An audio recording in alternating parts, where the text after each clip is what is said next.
All right, we're back with more Disco Elysium. I'm excited to be back into it. I'm super into this game. I have no clue how long it is or like what to expect, but I'm excited to be back into it. We'll see how long the series goes, or if I end up just wanting to play solo. But let's play. I started a conversation. I had to check my levels. You didn't miss anything. I'm asking Kim about the case to find out if there's anything I should know. Anything, what's going on, and why we're from different precincts on the same case. So we're in a pissing competition, apparently. His disdain is clear. This man would not use such an expression otherwise. What do you mean? You don't know? I assumed you were in on it. I don't remember being in on anything. That's good. Tell me about it. What's there to say? It's just stupidity. What kind of stupidity? The cop kind. Our precincts can't decide if Martinez is part of Jamrock or the Industrial Harbor. Yours or mine, as if we somehow own parts of the city. Typical street gang mentality. So we've let the Union make a mockery of law enforcement here. And now it's come to its natural conclusion. So this is a struggle over who runs Martinet. Well, sort of. It's less a matter of who gets to police Martinez than who has to. It's an orphan district, in other words. I think the dispatch desk just told both our stations about the hanging. There was quite the brouhaha at the 57th, I can tell you that. Time to settle it, they said. Cop off. But I assure you, I am not their finest or toughest, with 102 cases solved. What I am is least interested in a pissing competition. So he volunteered to represent the 57th, but not out of competitiveness. On the contrary. So you volunteered to spoil it. Yes, I am an unrepentant spoil sport. What's special about Martinet? Martinez? Nothing. It's just a puddle at the end of some drain pipe. No one cares about this place. They care about sports. Most of our colleagues don't even know how to get here. North of the interchange doesn't exist. Wonder what this says about me, that I was sent by my station.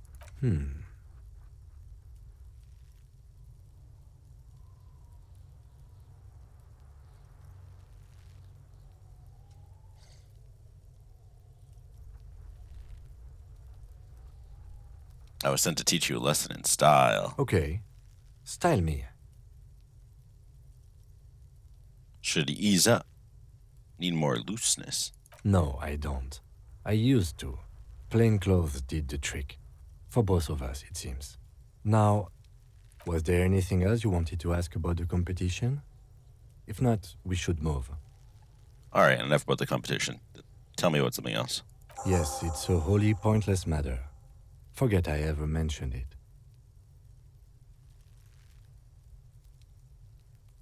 Tell me about the case again. What do you want to know?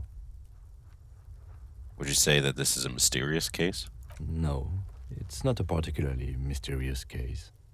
Why not? The deceased is a security guard for a corporation involved in a labor dispute.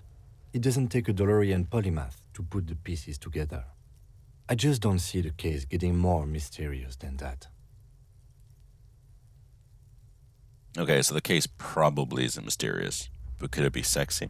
As you know, there was considerable interest in this case at my station, but probably not for the reasons you have in mind. Maybe there's a young woman involved? Yes, it just so happens there's a beautiful, blonde 19-year-old woman at the heart of this case. A rich one, in fact. Part of a murder sex cult. Hell yeah, Kim. You're speaking my language. The weary tone is the surest indicator that the lieutenant is being sarcastic. It doesn't have to be a cult. It can just be sex murder. That's commendable. Was there anything else? He's basically challenging you to sex it up with some lurid twist. Don't get right into it. Sit on it a bit. Then hit him with it. I have all I need. Good. I still don't want to admit I don't know anything. I want to talk about you. Me? I don't Yes, see yeah. how my life is pertinent to the investigation. Come on, Lieutenant. Open up a bit. If you insist. What do you want to know? Do you ever talk with yourself? What do you mean? You know, when you're thinking, do you ever have conversations with, like, your brain? I have no idea what you're talking about. So how do you know? How do you know? What? Think? I do most of my work inside my notebook. The lieutenant produces his small blue notebook and idly thumbs through a few pages. That's where his conversations with himself take place. You're wearing glasses. That's correct. You feel a slight urge to put the lieutenant down for this, but you can't quite muster enough testosterone. Just observing. I guess you don't need glasses then. Tell me a secret about yourself. No. Your Ask me. brain sends the signal to your lips, but they refuse the order. Something is paralyzing them. You're pretty sure it has something to do with the lieutenant's eyebrow. The eyebrow is exercising psionic control over you. Mm-hmm. It's like you're locked down. What's happening to me? Something the matter, detective? This guy's got authority off the charts. With just the flick of his eyebrow, he's able to make you his thrall. I love this. He's just so authoritative. Nothing. You better hope he doesn't abuse his authority. There's a lot of it. Silently scream for help. If the lieutenant were an evil man, who knows what sort of havoc he could wreak. Fortunately, he is a committed officer of the RCM. He'll only use his powers for the good of the investigation. The lieutenant relaxes his eyebrow, and you seem to regain control of yourself. You don't look like other people around here. That's because I'm half Seolite, or quarter. My father's father was from Seoul. So was my grandmother, but from my mother's side. It's not an interesting topic. What is Seoul? It's a part of the world, officer.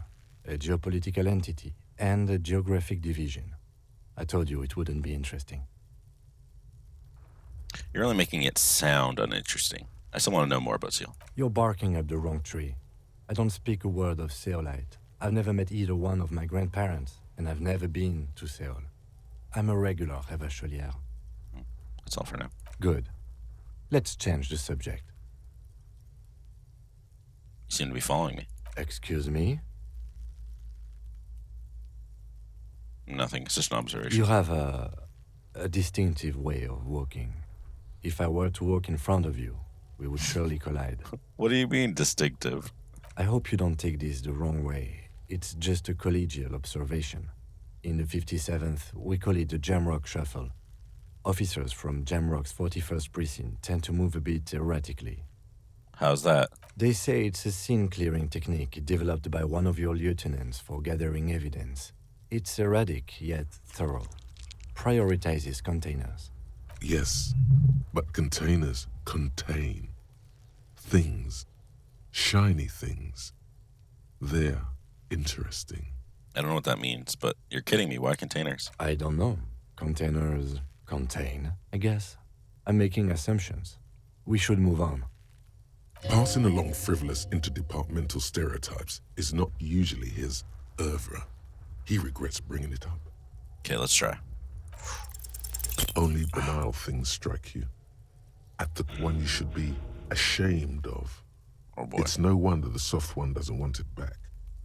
It was right to abandon you. I shouldn't have tried to convince about a mystery. Let's 3% chance. Because you're the best qualified. No, that doesn't seem right.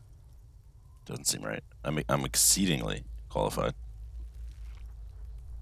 If you're so well qualified, why can't you remember why you were sent? Anyway, don't. Leave.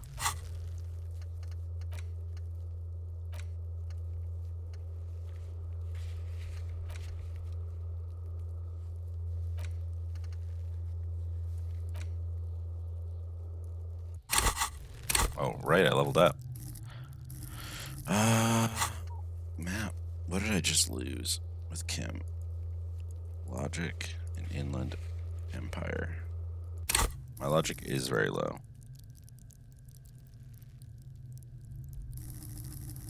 What is Inland Empire? Huntress. We're gonna do up our logic, because yeah, 1 is very low.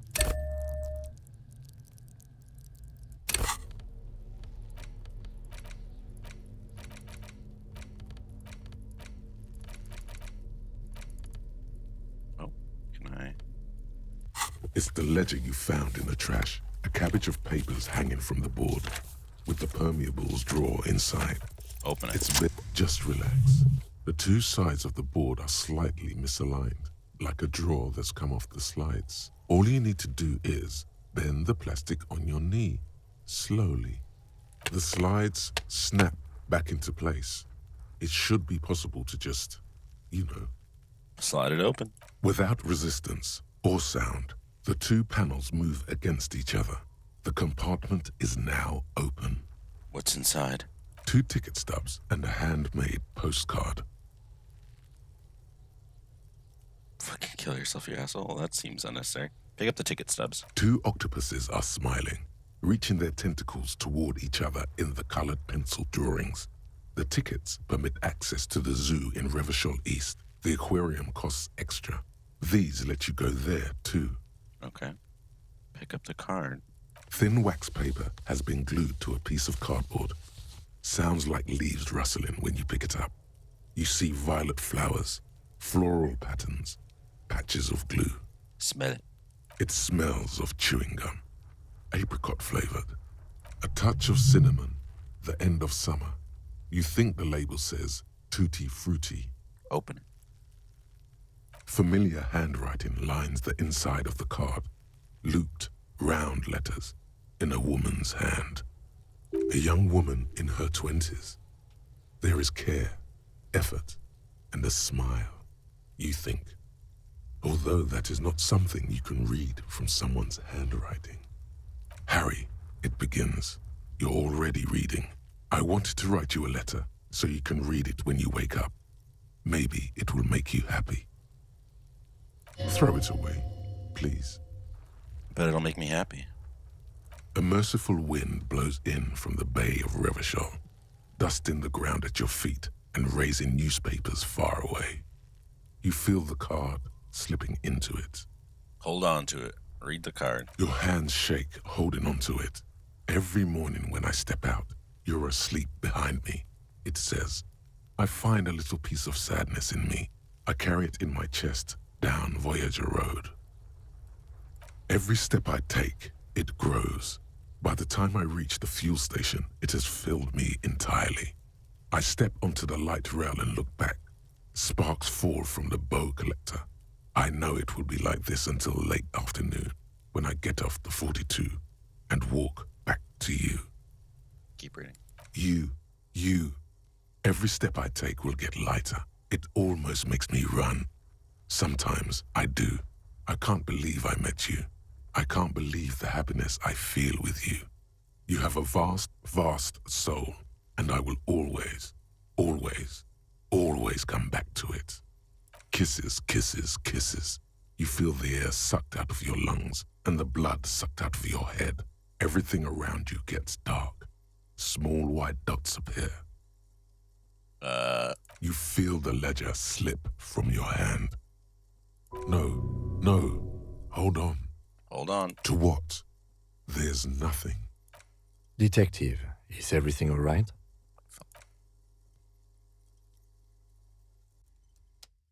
Wow, apparently that letter. Hashtag triggered. So our name is Harry. Oh, was that the intro? Reading the letter did the intro?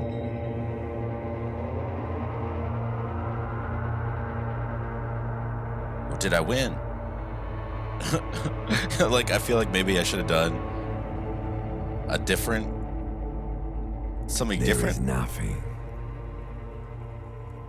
Again, Nothing. nothing sad, brother. No treachery, just blackout. I guess I'll just lie there, passed out. Well, almost nothing. There is the ground below you. That's still there. and the small light that's on, fluttering somewhere in the basal ganglia. Who's that? That's me. Blue eyes, that's me. Nice and quiet. Is it? The world is gone. You are no longer reacting to outward stimuli, yet still. A bitter, caustic sense of loss remains. Even in the darkness, great sorrows slip in the water. Slimy. No, I was cool. I am cool. The cool when you're dead, brother. Here in the paleo-mammalian cortex, we call it the shadow. Because it's always there.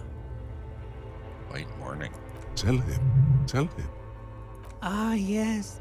In the olfactory system, they call it the apricot chewing gum scented one. It's unhealthy of them to linger on it so. But as they say, what do you do? Said unhealthy to think about that woman, apparently. Something happened with her. She smelled so It nice. didn't smell nice. It smelled like betrayal. Was that the X something? The Bloated corpse of the past resurfacing. yeah, that. Don't prod at it. It will start moving again. Bloated. Beautiful. Believe me, stupid ape, its lack of beauty was not the problem. Where's Voyager Road? There is no Voyager Road.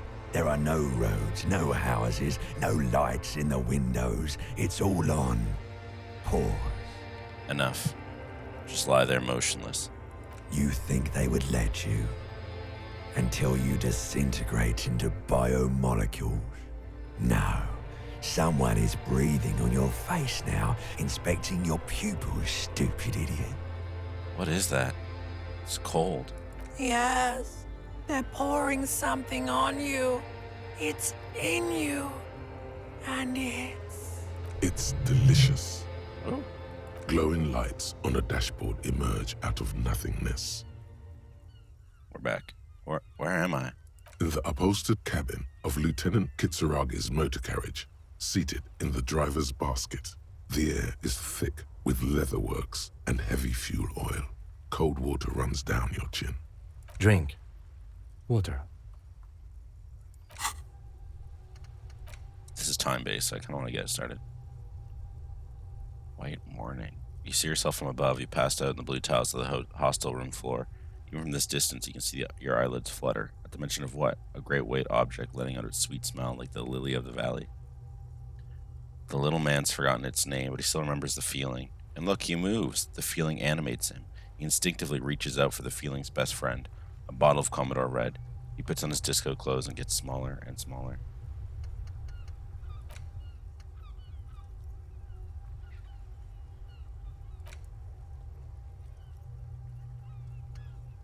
I don't know. Can I undo this one? Or do I have to... Oh, shoot. Okay, well, I can't do anything about that right now. So I'll wait for Hobo Cop, I guess. Drink. The water is cold, silvery, the stuff of life itself as it pours down your parched throat. The pounding in your head recedes. The darkness parts. Drink.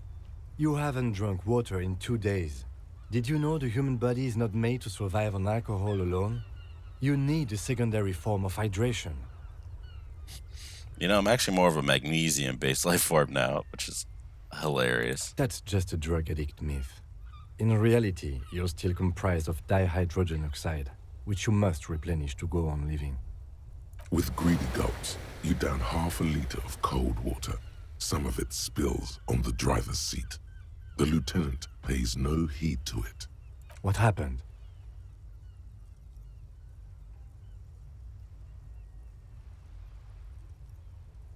I should ask you the same.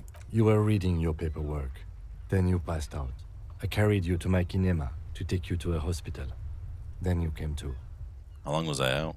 10 minutes, maybe. That's not healthy. That is not good for the brain. I was dehydrated. It won't happen again. Right. You dropped these. Are you okay to proceed? Let's solve this case. Good.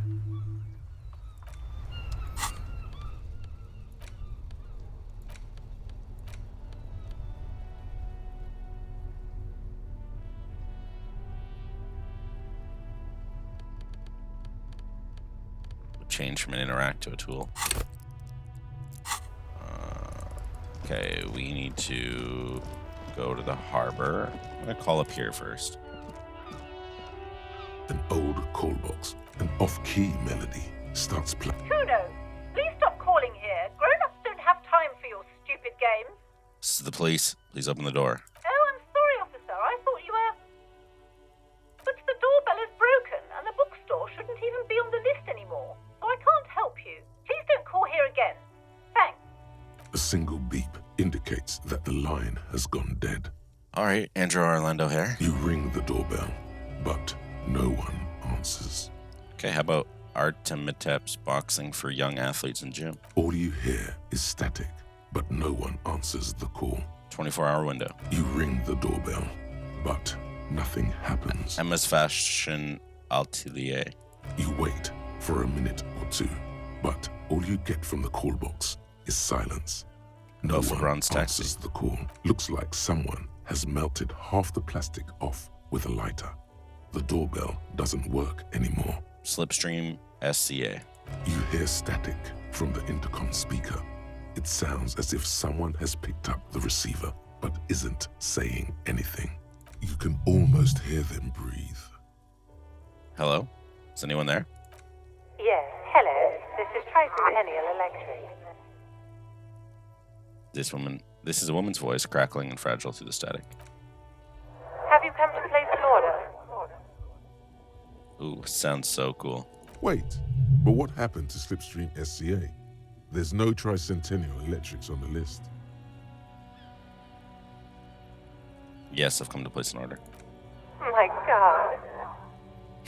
The lieutenant exchanges a look with you. Sorry? It's you. My God.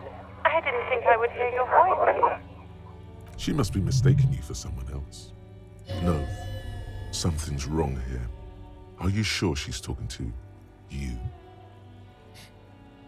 Yeah, it's me. Here I am, crawling back into your life. Michelle, just please. Her breath is heavily distorted by the ancient static. Why did you even call? I don't understand. You've been gone for months. I thought you didn't care. Kim must be like, what the hell is this guy doing? Like, why is he doing this? Of course I care, it's just been I've been through some tough time. Ever since I came to work here, it's different. As if my mind's been wiped clean. A spot of static overrides her words. When she speaks again, it sounds like she's submerged. It's so nice. It's so nice to be able to finally forget. Forget about what? She sounds like she's about to cry. Hello? She doesn't answer. You said it was nice. What's so nice about forgetting? Silence. The only thing you can hear now is static and waves washing ashore on the bay. What just happened? Another seagull passes by. It's getting cold standing here, staring at the silent call box. I don't know what happened either. We should probably stop playing with this thing. Alright, it's a goodbye then. You press the number sign on the keypad that terminates the call. 12 name cards on the call box read. Fortress Accident SCA. Silence. No one's home at Fortress Accident. Revachol ICT. Silence. No one answers the doorbell. Main hall building B whirling in rags. Nothing happens after you ring the doorbell. They don't want to talk to you. East Delta Pinball. Silence. No one answers your Empty. call. This button looks new, but Huh. This button looks new. It's probably not connected yet. Check on this one again. whatever she says, it can't hurt you. You're a different person now. Stronger, healthier. All right, Maybe not healthier, but it's a bonus that you've drunk so hard you can't remember any of your past relationships. Oblivion's the ace in your corner. Call her again. There's a light buzz as you press the doorbell, waiting for her to answer the call. It's cold outside, and you can hear the wind blowing into the speaker. There's the static again, whispering like a seashell pressed against the air. Yes, hello. This is Tricentennial Electric. Have you come to place an order? Can you let me in, please? I need to get inside this building. My God. Here come the bad vibes again. Relax. Please don't Distance hang up. yourself from it. I just want to explain myself. It's you. Wait, We've done this. is she... Didn't you already say this the last time we talked? Michelle. Just please. She sounds exactly the same. Why did you even call? I don't understand. You've been gone for months. I thought you didn't care. It doesn't matter what I say. You're just going to continue, right? The voice from the intercom doesn't answer, but you can hear her breathing. Wind blows into your microphone again, crackling and echoing in the box. Is it over? Can we talk now? Ever since I came to work here, it's been different. As if 420. my mind's been wiped clean. Say nothing. It's so nice. It's so nice to be able to finally forget about you. Ah, this is different. And then it hits you. She didn't say forget you last time, did she? She said forget about it all or something. You're recording. She tries again not to cry, and still doesn't succeed completely. Her quiet sobs sound old and distant, as if her voice is being played off a wax cylinder. Real or not, your mirror neurons react. It feels painful to be listening to this. Go ahead, ancient recording. Cry then. Her sound melts into the static from a long-distance phone call. From time to time, you can hear people talking in the distance, but can't make out any words. This is where you hung up the call the last time, but the recording is still going. Keep listening. A phone rings in the office with an old-fashioned chime, and someone walks by in a pair of heels. The static is like a warm blanket wrapped around the sounds. Is anyone there? No one replies, but the static grows stronger like rainfall.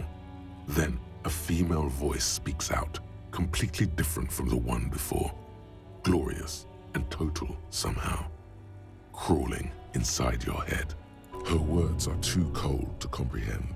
She smells of sodium lights and rain streaks on car windows. Eyes like pilot lights watch your shape in dark hallways, guttering. Gutter. So, The strange alien thought pattern ends. The lieutenant cuts in, inspecting the intercom. it was a recording trapped in the circuitry from some ancient tenant. This sometimes happens. Shall we conclude here? We have other mysteries to solve. Wait, a recording trapped in the circuitry? That doesn't even sound like a real thing. I don't have time to explain it to you right now. Maybe sometime later.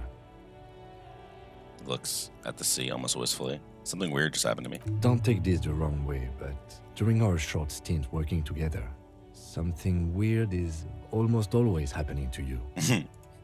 Not That wrong. is true. Leave. Hobocop. Oh, hell yeah. Technically, you wouldn't be a cop anymore, but a hobo. That would mean game over for the cop chapter of your adventures. But who knows where the hobo part takes you? To the bar? The old L'Assommoir? To the pier or the sewers? To Le Royaume, where for 300 years they interred the dead. You could plunder royalist crypts for long-forgotten triple malt bourbon, then fight the Aramakan beast that lurks the bottommost sepulchres. The secrets of the city are all yours at last.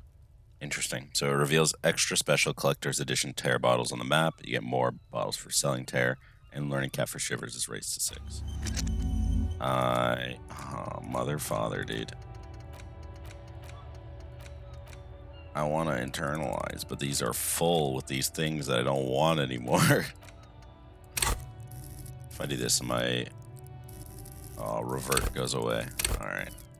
I remember that leveling up, I can do more of the thoughts. Okay, what do I have to do? Get the body down, so I have to go to the harbor. Ask around, ask him to tell you about the case. Talk to Kuno and to Gart.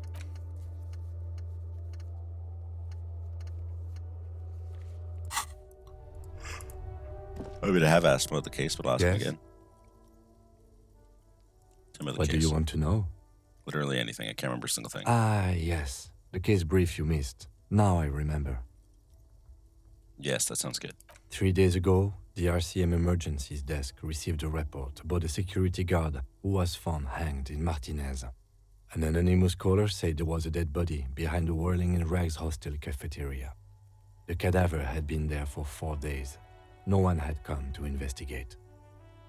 During that time, the victim had been stripped of his belongings. The caller did not identify him, but used the word lynching. There is an ongoing labor dispute between the local dock workers and the logistics company Wild Pines. I was told we should approach the death as part of this dispute. Why didn't we know anything about the caller? They didn't identify themselves in any way. The tone was muffled using a device of some sort. The desk could identify neither the caller's age nor sex. Well, hide themselves. There's a strong prejudice against involving the RCM in what's seen as union matters. The dock workers' union is the de facto police in Martinez. Now it appears they've started executing too. We cannot allow that.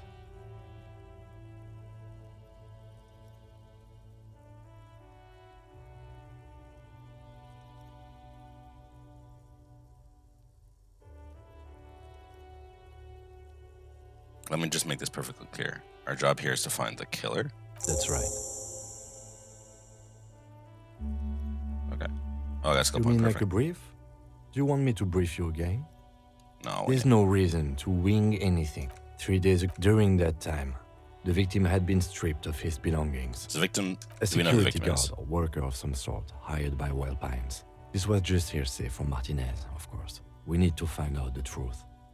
They didn't identify. There's a strong prejudice against That's us, the Revachol Citizens Militia. We're the police in this city. Oh yes, I understand. Just to be clear, we are police officers. It's our job to find the killer. That's the case. Uncover and arrest the Good. Okay, so let's unlock a new thing.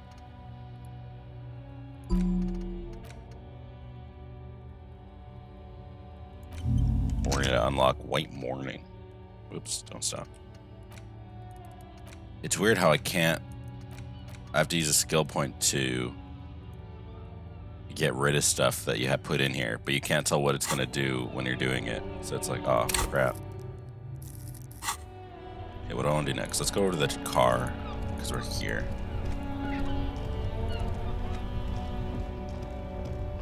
Inside, you see a set of steering levers, a radio microphone, a pull-out toolbox. I know. How do I turn on the A headlights? soft All right. Ready? I turn, you press start. It's next to the preheater. He's downplaying his excitement. The lieutenant is more than happy to show off his precious carriage. Start. The dashboard lights up with orange glow. The rouse permitting gauge jumps, and the engine of the Caprice Canadian comes to life with a whining Oh my growl, god. I don't know why they need to make that so loud. like a leopard waking from its sleep, yawning and roaring at the same time. I had to yawn at that exact same time. Push button says headlights. The lights unfold with a little click, casting electrical light onto the ground before the vehicle. There you go. I'll turn them off from the remote once you're done. We just need to stand in front of the machine now. Run your fingers over the steering The wheel. white suede feels luxurious under the touch, and the metal clutch handle so very familiar in your palm. Your fingers waste no time closing around the handle. Clutch disengaged. Release the handle. Clutch drops. Right foot yearns for the familiar touch of the accelerator pedal. You have synced with the machine's mechanical circulation. How are you, my friend? The smell of freshly treated leather, the lack of dirt and dust on the dashboard, and a neat little brush in the cup holder, all seem to be whispering, I'm good, cherished and cared for, in the hands of a tending owner. Where have you been? At the bottom of the sea. What? So strange. The machine is not on the bottom of the sea at all. It's right in front of you, well kept. Why did it say that? Is my car at the bottom of the sea? A dark feeling. This is going wrong. Let go of the clutch. Do I know how to operate this? No, it's going wrong, so let's just release The the handle control. is pulled back. Somewhere deep inside the drivetrain, the disc is mated to the flywheel again. In the cabin, you see a set of... Maybe it's like saying that if I had operated it, I would As you hold your ledger's clip under the headlamp, put it in the an ocean. iridescent hologram appears. A street grid and the veins of a great river. A familiar sensation washes over you. There she is. Revachol West. There's not a pride in the lieutenant's voice. Around the borders of the watermark are dozens, no, hundreds of micro-perforations. Look at the street grid. The rectangular watermark is overlaid with the logo of the RCM, and yet the major arteries of Revachol are all recognizable. They shimmer in the Kanema's headlights. Wait, look around you. A rat brazenly darts past you and disappears amongst the stopped lorries. In the distance, a child somewhere shrieks. A woman reprimands her in a voice no quieter than the child's cry. Continue. Ah, Martinez. He smells air and says, where are we on this? Let me see. He takes the ledger and inspects it. Right here. He says, his finger near the top of the map on a segment of the coast just jutting out into the great ocean. Seems nice. No, it does not. He says with optimism. Look at the perforations. There are many of them, and they are divided into 3 separate rows. Tally them up. The first row has 18 dots. Not bad. What about the next one? The next is the longest. It runs all the way around the border, and then some. Count them. There are so many, it's hard to count. More than 150, at least. Maybe even 200. What about the last row? The last row has 3 perforations. That's it? 3? That's it. Okay. Hey, Kim, what do all these holes mean? Those are perforations. They represent your record as an officer of the RCM. They are your statistics, as it were. I should have guessed you'd keep a record. Officers often do. Let's take a look. The first row represents your years of service. 18 years. Okay, not bad at all. What did you do before you volunteered? 18 years. Don't remember any of it.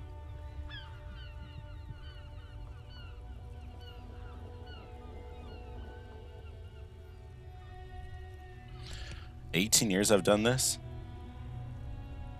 Got drunk like a megastar? Yes, that does seem quite likely. Your youth coincided with some heady days for Revachol. But let's move on, shall we? This next row, the one that wraps all the way around, is your number of closed cases. Closed is good. It means finished. You've got, let's see, wow, more than 200. Is that a lot? It's quite a lot, even for someone who's been on the force for nearly 2 decades. Usually, clearing more than 10 cases a year puts you in the 90th percentile of all RCM officers. Damn. So you're saying I used to be a super cop? Call it what you want. You were a valuable member of your precinct. Now, let's look at the last row. Right. Those are your confirmed kills. Hmm. You've got precisely 3 perforations there. That's not too many. For an RCM officer, especially Precinct 41, which is in the Jamrock Quarter, it's rather tame. I mean that in a good way. There are certain officers who treat their kills like some kind of ghoulish game. If they do happen to solve a case, it's usually by accident. It's obvious the lieutenant Doesn't think very highly of these officers. But it seems as though you are, or at least were, one of the good ones. So we have that to be thankful for. How do you handle this train? Everyone has their own method of coping.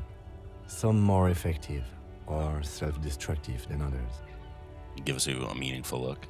Personally, I find it helps to keep up a few hobbies. Like what? Oh, this and that. Let's not get into it now. Maybe I should find a hobby. Why not gardening?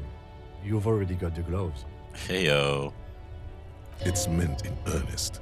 Please don't mistake it for a jab. Thanks for this. We're not gonna ask him if he's killed The anybody. lieutenant nods. All right, let's go. Right. I'll go turn off the lights. All right, let's give this a save. And you're not gonna notice any time passing, really, but I'm gonna grab coffee, so just a second. All right. I mean, what was a moment for you was several hours for me. I ended up getting distracted hardcore. What were we doing? Check our notebook. Pay for damages? No. Who made the call? I should do that since I'm right next to this. I have no clue what to do about my gun.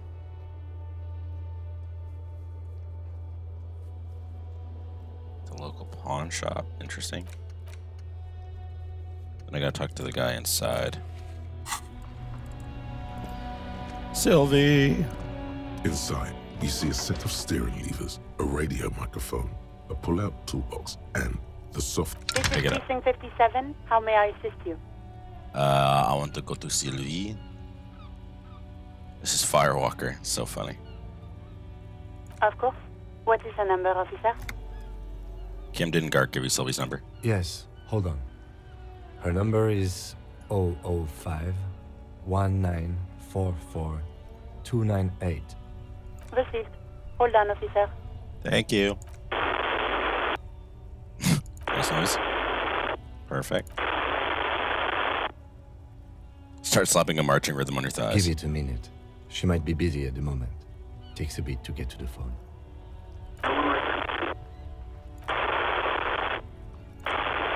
Officer, I have Sylvie Malaika on the line for you. Sylvie Malaika. Yes, hello? Hello? Hello? Sylvie, I believe I met before. This is me, a detective from the Whirling in Rags. Oh, right. Hello, officer. What can I do for you? Thank God she actually knows who I am. You can hear resentment in her tone. She's not thrilled to be talking to you again.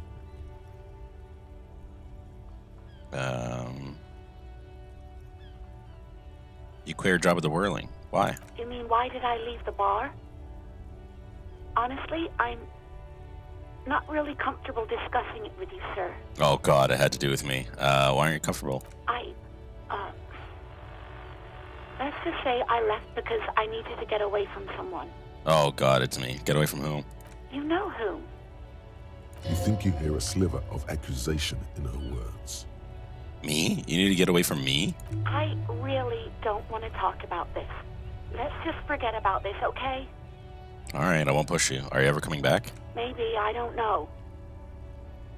I just know I have to take some time off right now.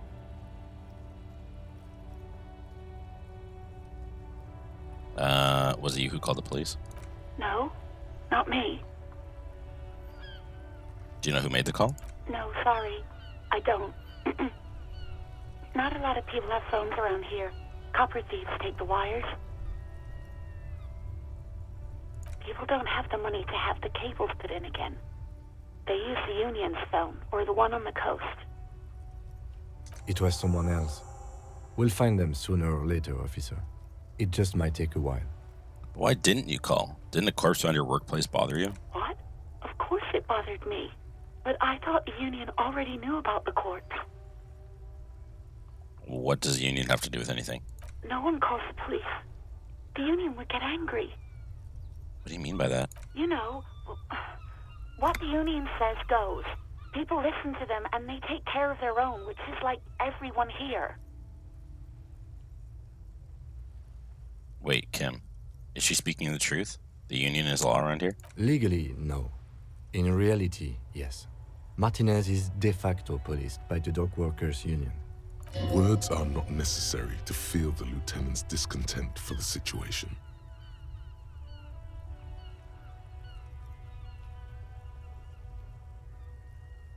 I see. Maybe there's something else you can tell me about. I don't know what to tell you, officer. I didn't call you because I didn't want to get in trouble with the others. With the union. No, it's fine. I'm sorry about that. It's fine. It's fine. I backed off. Next Yeah, question. go on. Do you know who put the victim's clothes in the trash? No, I don't know. Oh, It she's very wasn't defensive. me. I haven't been out there since. I was terrified of the stench and the corpse. See my badge? Yes, I know who you are. You're a police officer. The law. How did you first learn I was a police officer? You told me back in the whirling. You told everybody, and so does your badge. I don't need to hear about it anymore. Oh, dude, I was such an asshole. My badge is missing. Have you seen it anywhere? Oh, no, I haven't, sorry. Real policemen have uniforms too, by the way. Where's yours? Kim doesn't seem to have a uniform, and he seems real to me. He's in plain clothes, voluntarily. It's different from not knowing where your uniform is. Fair. There are officers who wear the signature Perseus black uniforms to the highest ranks in the RCM and end up buried in them as well. Have you Others seen my do it uniform? more casually.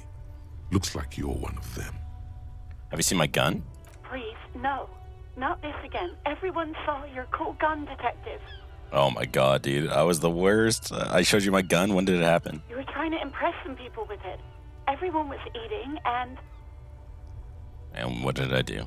you were waving it around in everyone's face, begging them to describe it. You said it calms you, and then you started making suicide jokes. It got pretty graphic. Oh god. Some poor sod was trying to eat his pudding while you were screaming, spit flying, imitating the mercy shot right next to him. Spat some in his food. I don't think he touched it after.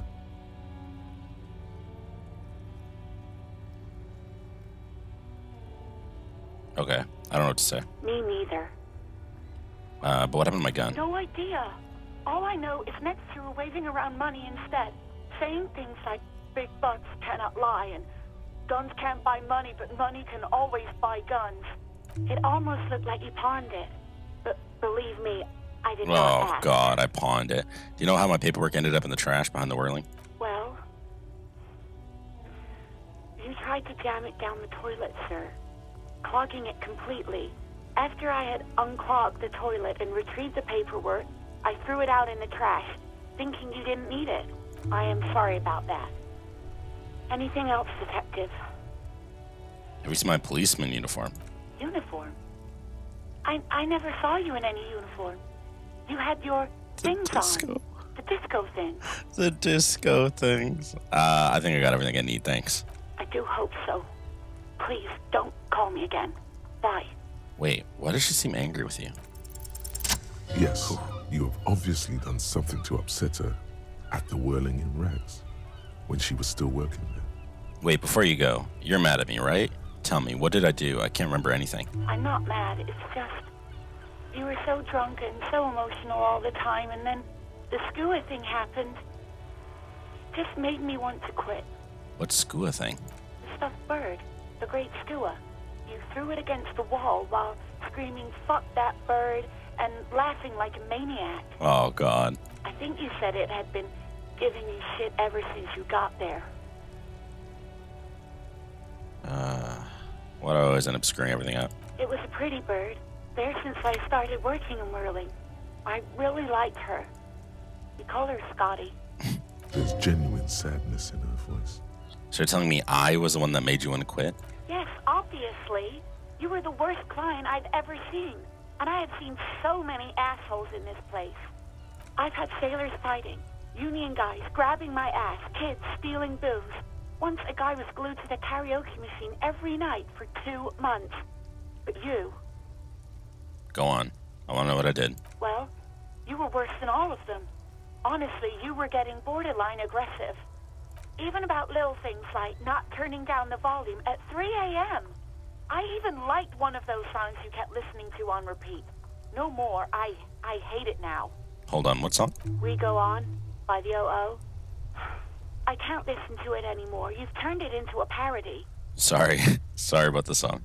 To hell with that song. Then there was your room. Your project. An experiment to see how bad it can get in there. I tried to send the cleaner, but you wouldn't let me. Threatened to make me understand. I had no idea what you meant, and I don't want to know. And then you screamed something about how you're actually a real cool guy, and no one understands it. One of the coolest guys there is. The coolest guy in Jamrock. Something about disco, too. I'm sorry. And then I had to deal with your toilet. The one you clogged with police documents, causing water damage downstairs in the kitchen. I won't even mention you waving your gun around, harassing customers, threatening to sing karaoke, threatening to kill yourself. Okay, I get it. I wasn't a very good tenant. No, you really weren't. You were simply the worst. I'm truly sorry for everything, Sylvie. God, I knew I shouldn't have brought it up. Just try not to call me again, and let's pretend it never happened. Wait. What else did I sing before the OO? I'm looking for a song. All sorts of things. From disco, rock too. So much disco and rock. Was I singing The Smallest Church in St. Sands? Yes, that's the one you like to sing along to the most. The later it got, the more that one came on. Interesting. You still have to find a copy, though, before you can blast it. Right. Thank you for talking with me. Take care. You hear a sigh of relief.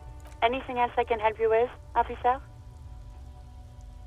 I'm done with the radio for now. 57's over and out. In the cabin, you see a set of steering. As you tap on the gauge, the indicator pin jerks as if startled. Now, that's enough fun with the foldable headlights. I know they are mesmerizing. They are also fragile. I'm not going to turn it on for you again. All right. Let's go inside. It's getting late. Hey, so we've been monitoring you internally, and now we know your Copo type. Wait, what are capo types? Yes. Guess what's yours? Weapon cop? No, you're the sorry cop. The cop who's sorriest. Oh, Let's make God. it official then. Huge lack of enthusiasm going on in here. What are the other copo types? Oh, you know, Apocalypse, Superstellar, the advanced interesting cop, Liquid Shadow cop. But you're too sorry to say those things. So, here we go. Won't the other capo types be jealous? What? Jealous of the sorry cop? I think they'll be fine. Don't worry. They'll be super fine. It'll be totally okay. You can dual Copo type from sorry to anything. I'm sorry. Of course you are. It's okay. See if you can get something out of this, like info. Or maybe every time you say you're sorry, you get $1 million. That won't happen. Thank you, Logic.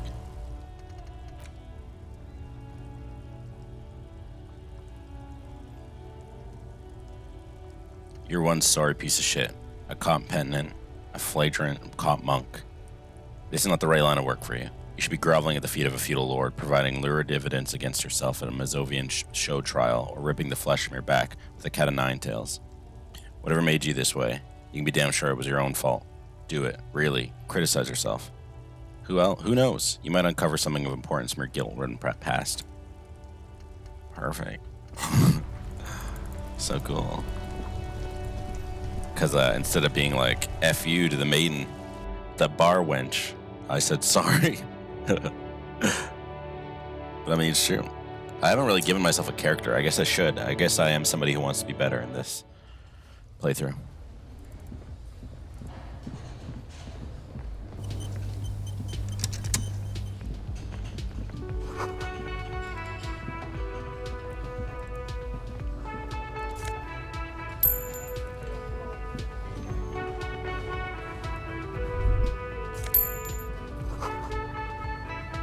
Aroma of spices, alcohol, and tomato hang in the A air. thin man is smoking below an exhaust hood, occasionally sipping from his mug. This must be the Whirling's cook. As you step in, he nods toward the table and says something in a completely foreign language. The only words you can make out are Goranci and Kubek. It must be his name. Goranci. Goranci Kubek. Sounds representative. Absolutely not.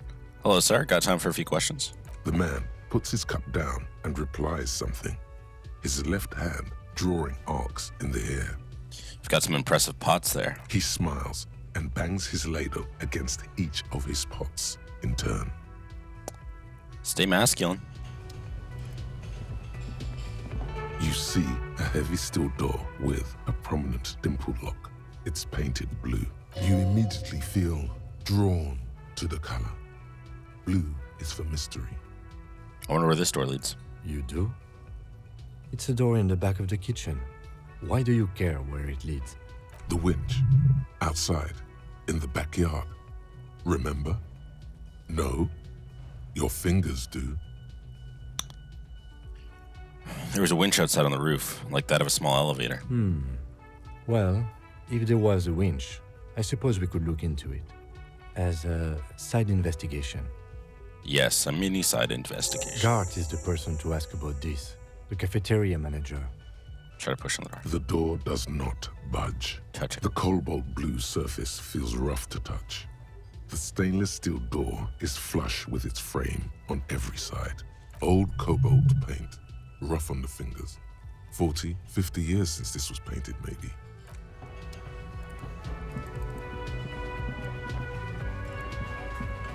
I can't check that door anymore to see what time it said. Or was it union only and that was it? Can I help you? Here's your trash container key. Thanks. I hope you found what you were looking for. I found the victim's clothes. How strange. I certainly didn't put them there. Maybe you don't remember putting them there. Maybe you were sleepwalking or in a fugue state. I think fugue states are more your forte, officer. Someone on your staff would put them there? Sylvie had the keys before I got here, and I can vouch for her.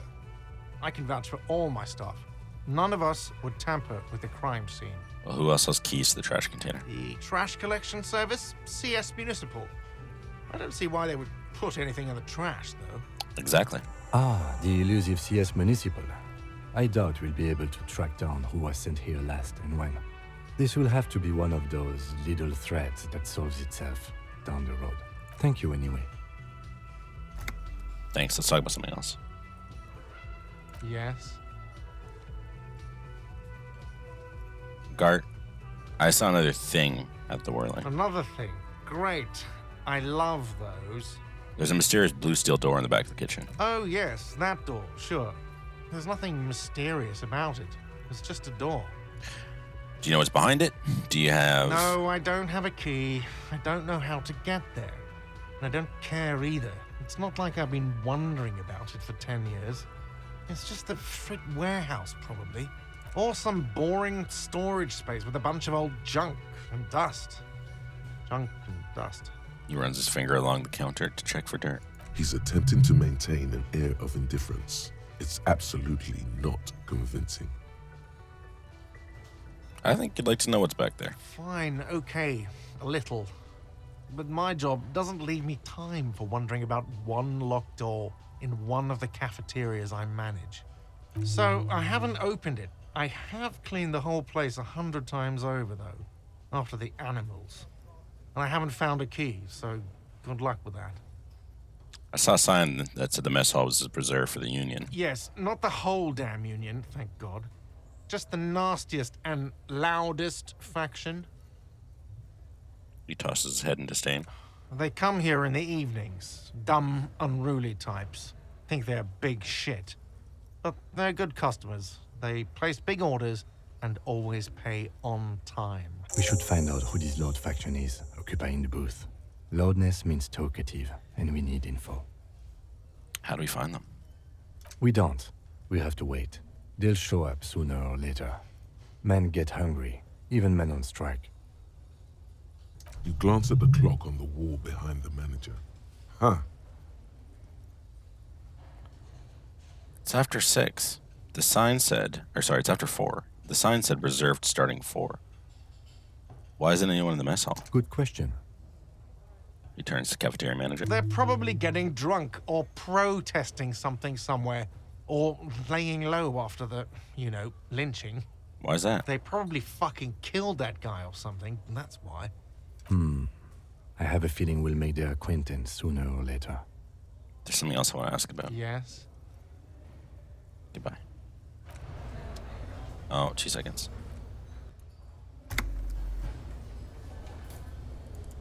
Okay, so there's nobody in there. A. What do we want to do next? A pawn shop? I don't know where that is, though. Find a way into the secret passage. I'll go the call. This might. I like how it tells you, though, actually. Like, for real, though. This might take a while. This one's for the who made the call. This might take some time. It's like, hey, that's actually super nice of them to be like, this is not a thing you can solve right now. Don't worry about his it. cooking utensils and gives you a little nod, acknowledging your presence. Do you know what's behind that door? He looks up at you, then looks away quickly, shrugging and muttering something to himself. Shrugging is an international sign for, no, I don't know what's behind that door. Stay masculine.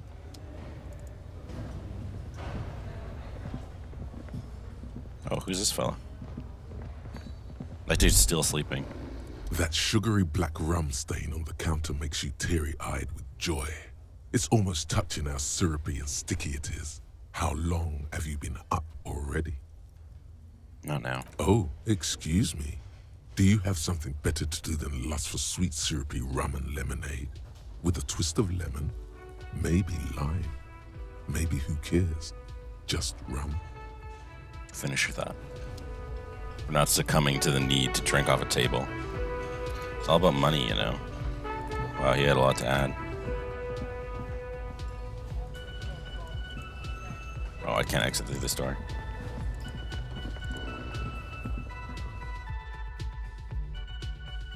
Moving by clicking is so odd because it feels like The Sims. But Wassa doesn't feel right either.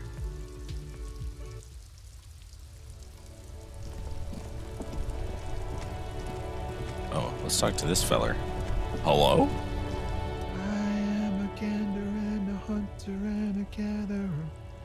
Feel like a traveler The man mutters to himself, accenting the beats as he goes. from another planet. Hey there, What's going on here? it's the jam, my man. He motions towards a sprawl of lorries with a sweeping gesture.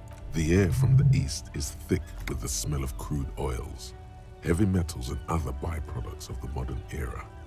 You could almost taste it. What's the jam? It's a traffic jam for the ages. Harbor gates up the street are shut tight, no explanation given. Workers on strike, scabs agitating, an all-around clusterfuck. Meanwhile, we're all stuck here in long-haul limbo for days upon days upon days. Upon days. How long have you been here?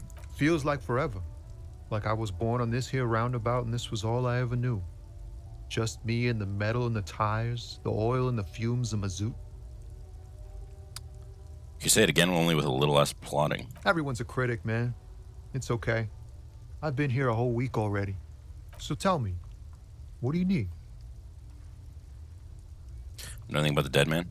The one hanging behind the hostel there? He ain't one of us drivers. I know that. All accounted for. Otherwise, I haven't really asked about that. Been wasting time right here. Keep him busy. It's easy to see he's telling the truth. He's kept his nose out of the dark stuff. Busy with what? Analyzing the fundamental structural and psychological conditions of being stranded in the midst of a sea of motor lorries and their sad, despondent chauffeurs. And your conclusion? A sense of surprise there ain't more bodies hanging from more trees. What are you hauling anyway? Oh, high-grade narcotics, illegal firearms, stuff like that. Okay, and what are you actually hauling? Can't even get a few jokes past you, my man. I've got another haul of foul cargo. Mostly sporting goods, tracksuits, and that kind of thing. They usually get shipped to Grodd in the Occident. Though we've been making headway in the Il Moran market lately. Can I get one of those tracksuits you're hauling? We're pals and all, but I can't just freely hand out the merchandise. The bosses won't be happy. Fair. Is there a machine behind you? This rockin' beauty. Sure is. Like a rash you can't get rid of. You interested in heavy-duty cargo machinery? Yeah, these lorries are pretty neat. Neat. For carrying large quantities of cargo a long distance. These found tracksuits need to find their way to the kids way out in Wamrau and Loran Bird somehow. There it is again. A little touch of sadness beneath his cool. He thinks he's spent too long in this lorry. Right. Another question. The man taps his fingers rhythmically against his arm. Tell me more about this strike. It's like whatever's going on over at the docks. Workers got a blockade set up, making demands, no way in or out. Going on strike would probably help you dodge a bullet or two. Maybe I should go on strike. Maybe you should. Cops don't get paid much and the hours are long. Plus, you can get shot. Why not? The RCM is a self-managing organization that operates on donations. We promote our own leaders. It would be like striking against your own mother. I guess you got a point there. Yes, but do continue. You were asking about the strike? What else is the union demanding? Some pretty wild stuff, I hear. Like a giant new power crane in half the company? I forget what exactly. Good on them, I guess. I've heard talk there's a company rep in town, too. Like a strike negotiator type. They'd know what's up. Precise demands and so on. Ah, yes, from the Wild Pines. We'll meet her soon enough, I'm sure. What do you think the company wants? They want to keep that money flowing in, my man. Ka-ching. Anything else I should know? Anything else? Yeah, this ain't really my area of expertise. I just do my job and get paid. I have things to do and places to be. All of us do. All of who? Us lorry drivers. Camionneurs. Literally everybody. You still hang around here waiting for this mess to end. Most have scurried off somewhere to get drunk or high. Or laid. Not that I blame them, really. Not you? Not my thing. Chasing transient pleasures is a drag these days. I prefer the examined life now. Thinking, reflecting, observing. He glances down the road towards the horizon, a glint of something in his eyes. He tries his best to look nonchalant, but there's a rigidity in him, as if trying to conceal something warm and deep beneath a cool exterior. What do you see in those eyes? Ease into it. Don't go too far. This seems like a personal matter. My man, I want to know about your soul. Cool. We all want to know each other's woes and all. But people, man, they have slippery souls. Just like that, he slips out of your reach. It is possible the yelling didn't help. Can I spare some change for working stiff? Huh? Oh. No, I ain't got any money. They don't want to pay for unfinished work. They who? The bosses, man. I don't know who these bosses are. Think they are, but that sounds like a good arrangement for them. Yeah, it sure ain't good for me. Or you. I'd spare a coin or two for a city cop down in his luck. If I had, say, 4 myself. Good for now. Good talk. Don't be a stranger. Gives a salute with 2 fingers. Seems like a nice man. I like that guy.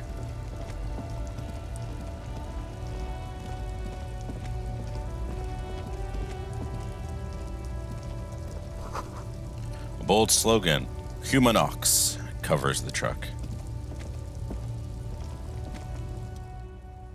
Horseback monument. An old monument stands in the middle of Traffic Island, pointing towards the sea. It looks as if it's been reassembled piece by piece, secured and mounted in the air with the aid of numerous ropes and rods. God, look at it. Who is this? A silver plaque on the statue pedestal reads, I am Philippe III, the Squanderer, the greatest of Philippian kings of Revachol, son of Philippe II, the opulent, father of Philippe IV, the insane. As you look up, you notice something about the statue. There are some odd indentations on the king's chest piece. What indentations? What do I see? Something with great kinetic energy seems to have impacted the cuirass, around where the heart is. A bullet? Someone shot him in the heart. Interesting. Lieutenant, has someone shot the king? Okay, I can't see it, but I take your word for it. What do you think? Well, Martinez is riddled with bullet holes. This place saw a lot of action during the revolution. But the statue is recently renovated, so maybe a joke? Target practice or a political statement? Political. It's a king, and he's shot. Why not? What this shows us is guns aren't too uncommon here, and people still shoot them, sometimes at kings. He takes a note in his notebook. The king stands high above you, surveying the bay, mute and indifferent to your sightings. What did this king do? What did he do? Fail. You have no idea what you did a week ago. How would you know what this guy did many centuries ago? Fair. High above you, the king Leave.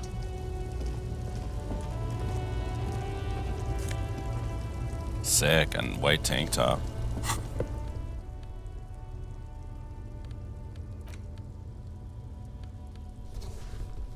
With a tie, God.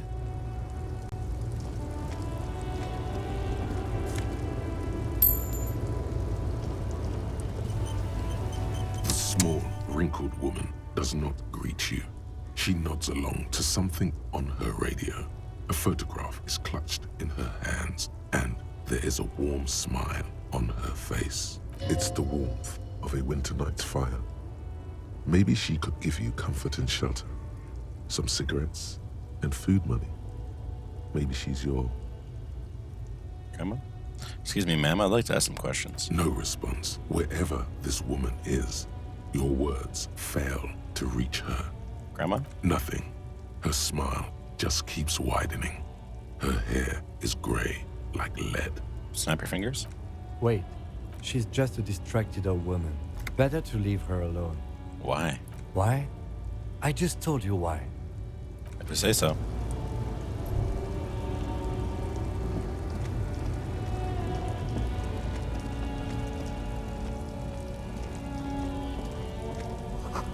A foreign car kept in good condition. Oh, I see her back up here.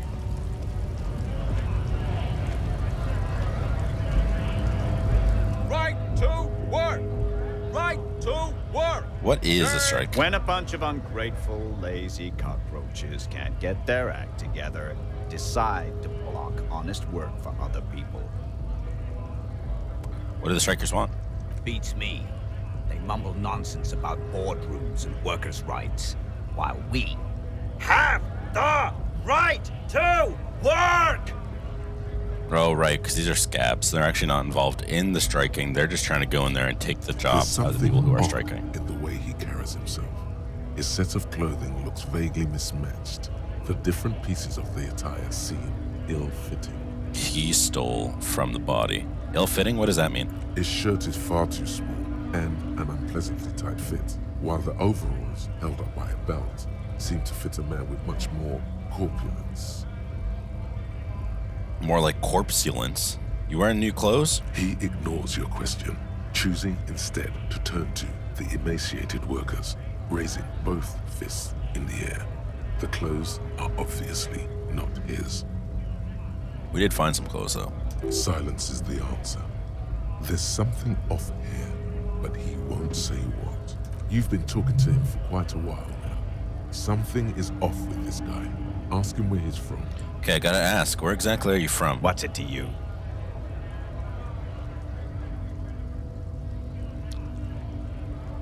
Routine. Part of the investigation. Am I a suspect? Done no crimes. I only fight for the rights of people. Already got that. I'm interested in your background. We're all workers, right? Workers stick together. Came from the eminent domain, in Jamrock. Backgrounds in odd jobs, heavy lifting, cargo hauling, bouncer work. I know the drill. Bouncer? Where? I frequent a lot of bars. Maybe it's one I know. Worked at Territorial. Ring a bell? Yeah, I think I've been there. Uh-huh. It was a long time ago. Who are all these strike breakers? Honest men and women with rights to work, to be useful, not toys for corporate interests. The man runs a hand through his steadily graying military haircut. We came here to help the harbor run smoothly in time of crisis. If union fucks don't want work, they ought to let in those who do want work. I have a question. Why do all these men follow your leadership? It's like I always go to read the in-between, and it's like, damn it, I can't, I don't have enough time. So we'll never know the details. Well, you won't unless you read it, I guess. You think they follow because I'm big and loud? No. They follow the rules of the market, the rules of the economy, because they were given a job to do. Doing a deal. Okay, I'm gonna ask him this question again. Where What's it's it from? to you? Curiosity. Big mess caused by union greed. But I only fight for the rights of people. We're all workers, right? Worked at Territorial. Ring a bell? Never heard of it. Are you lying? We're done here. I have a strike to break. Well, I got experience from that one.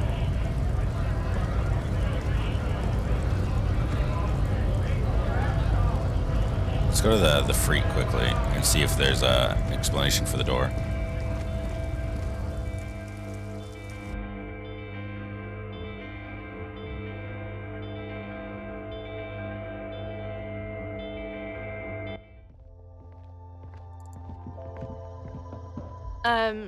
Is this about the questions again?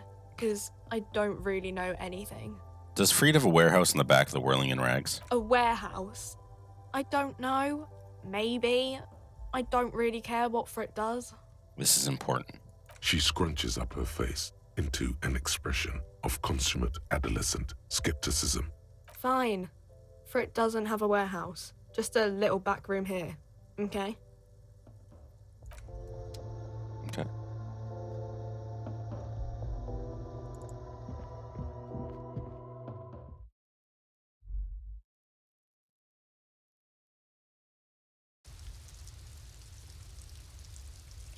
Okay. Does I have anything to say? I'm ready to go back up on the roof. Odd? Come to tell me to fuck off again? Found this mug in the trash. Yours? Oh man, that's great. Look at that guy go. Haven't seen anything that funny in a while. Is it yours? God damn. Thanks for that, but no, it's not mine. We're done.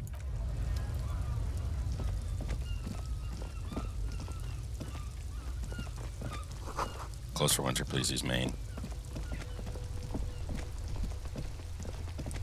We actually didn't go to the bookstore yet. What's this? Hello? Have you no shame?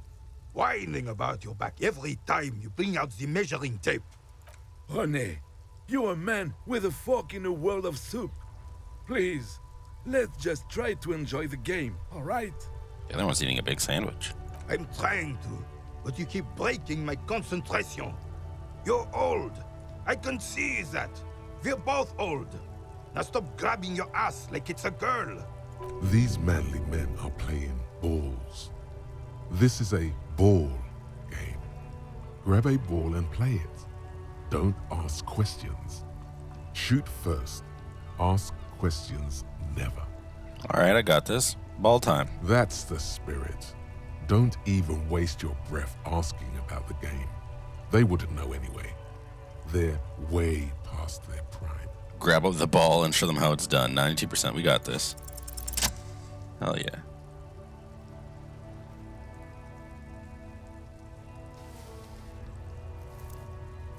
I haven't facing the right way. You are immediately surprised by the ball's lack of weight. No matter, you'll make it work. Taking the A surroundings. chilly breeze ruffles your hair as you stand there, feet firmly planted. All sounds, smells, even the wind, everything fades until the only thing left is the union of man and ball. Feel the ball. The cold metal ball is surprisingly smooth against your neck. It has a pattern on it, probably a sponsored ball. Yours would only be covered with bumps of learning and scars of victory. Already, your muscles are adjusting to the weight, the nervous system calibrating, until you and the ball have merged into a single entity. The man ball is ready. Let go. Be the ball.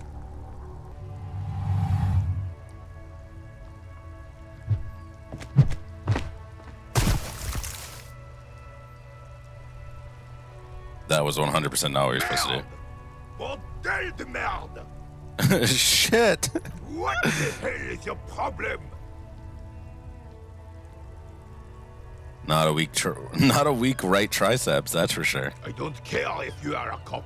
You do not just ruin someone's game. I'm sensing So anger. goddamn disrespectful. I'm sensing anger and I don't understand why. You vandalized our game, son. We can't play petanque with 5 bull. Oh, I thought it was shot put. Well, it damn well isn't. It's petanque. You ruined a petanque game. We want our bull back. Take it easy, René. This is just a misunderstanding, isn't it, officer? No harm done. Of course there's harm done, you orange slug. You owe us a goddamn bull. Alright, I'll try to fix this. Good. Mistakes are forgiven when men at least try to right their wrongs. I believe you will try.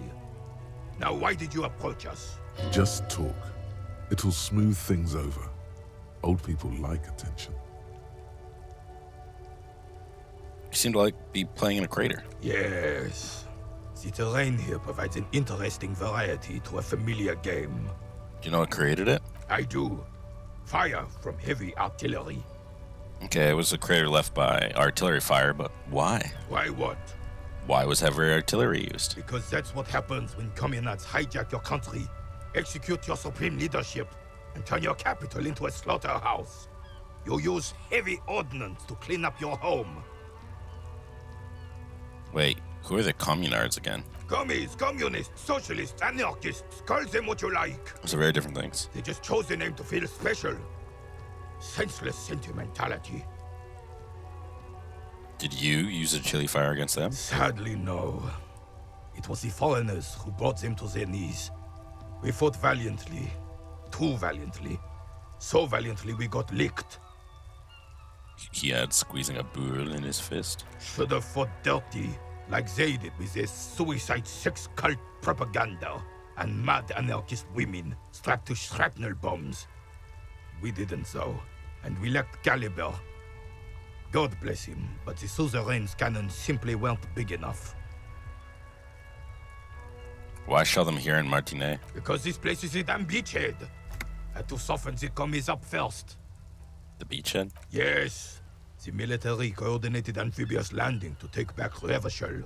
He finds your lack of historic knowledge troubling, a sign of mental deterioration in the preceding generations.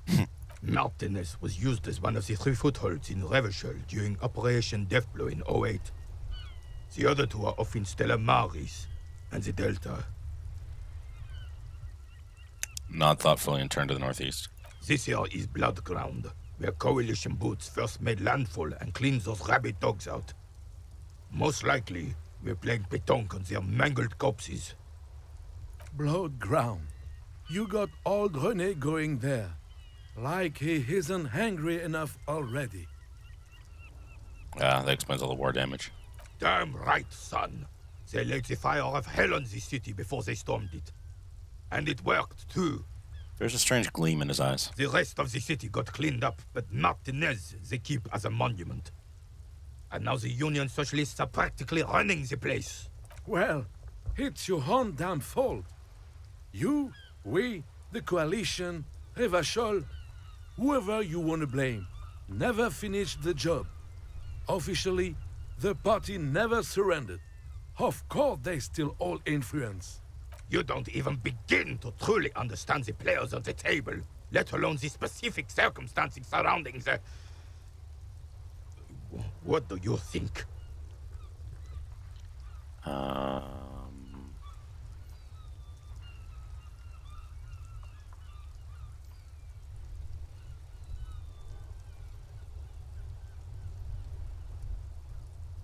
Nothing. I don't think. I just do. I'm just so damn sorry it had to be the coalition. After 8 years of fighting those hyenas, boiling cats for food and drinking piss in the mountains.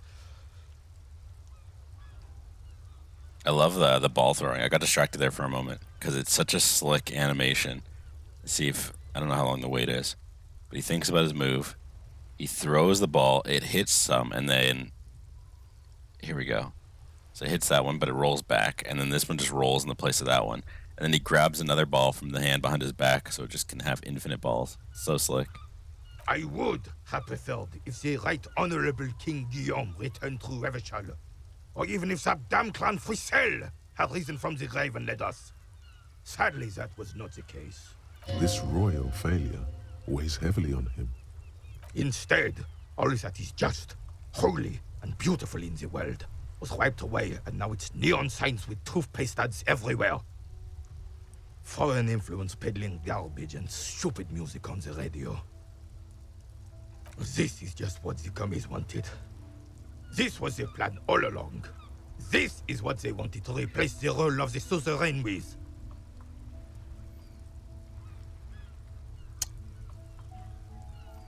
You mentioned Guillermo. A true king in both blood and mind led Revachol before Fricelle. He would have been better, but the damn commies drove him into exile. What exactly is a suzerain? The suzerain is the king! Has everyone forgotten already? They've forgotten already. It's no use talking to you. You were still in Daddy's balls when it happened. When we took our last stand against the filth and rode the cavalry straight into gunfire. Do you know anything about the hangman in the backyard of the Whirling in Rags? Unfortunately, I don't. Unlike most of the locals, I have no qualms about assisting law enforcement. But this affair has passed me by completely.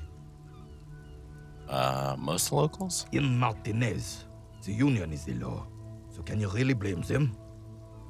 But you don't have a problem with cops. Cop is a pejorative term. I don't have a problem with policemen. On the contrary, I admire the effort to bring order to our streets. So again, you don't know anything. If I knew, I would not be afraid to tell you.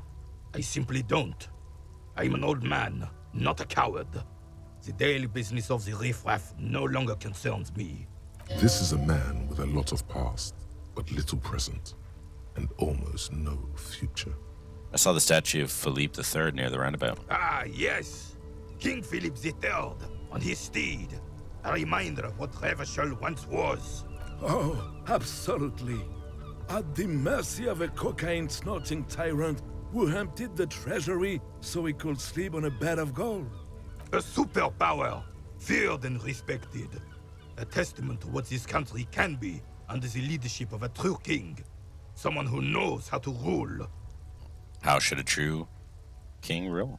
Decisively, without fear of offending the sensibilities of the frail and weak-minded among his subjects. This is something the insurgents never understood.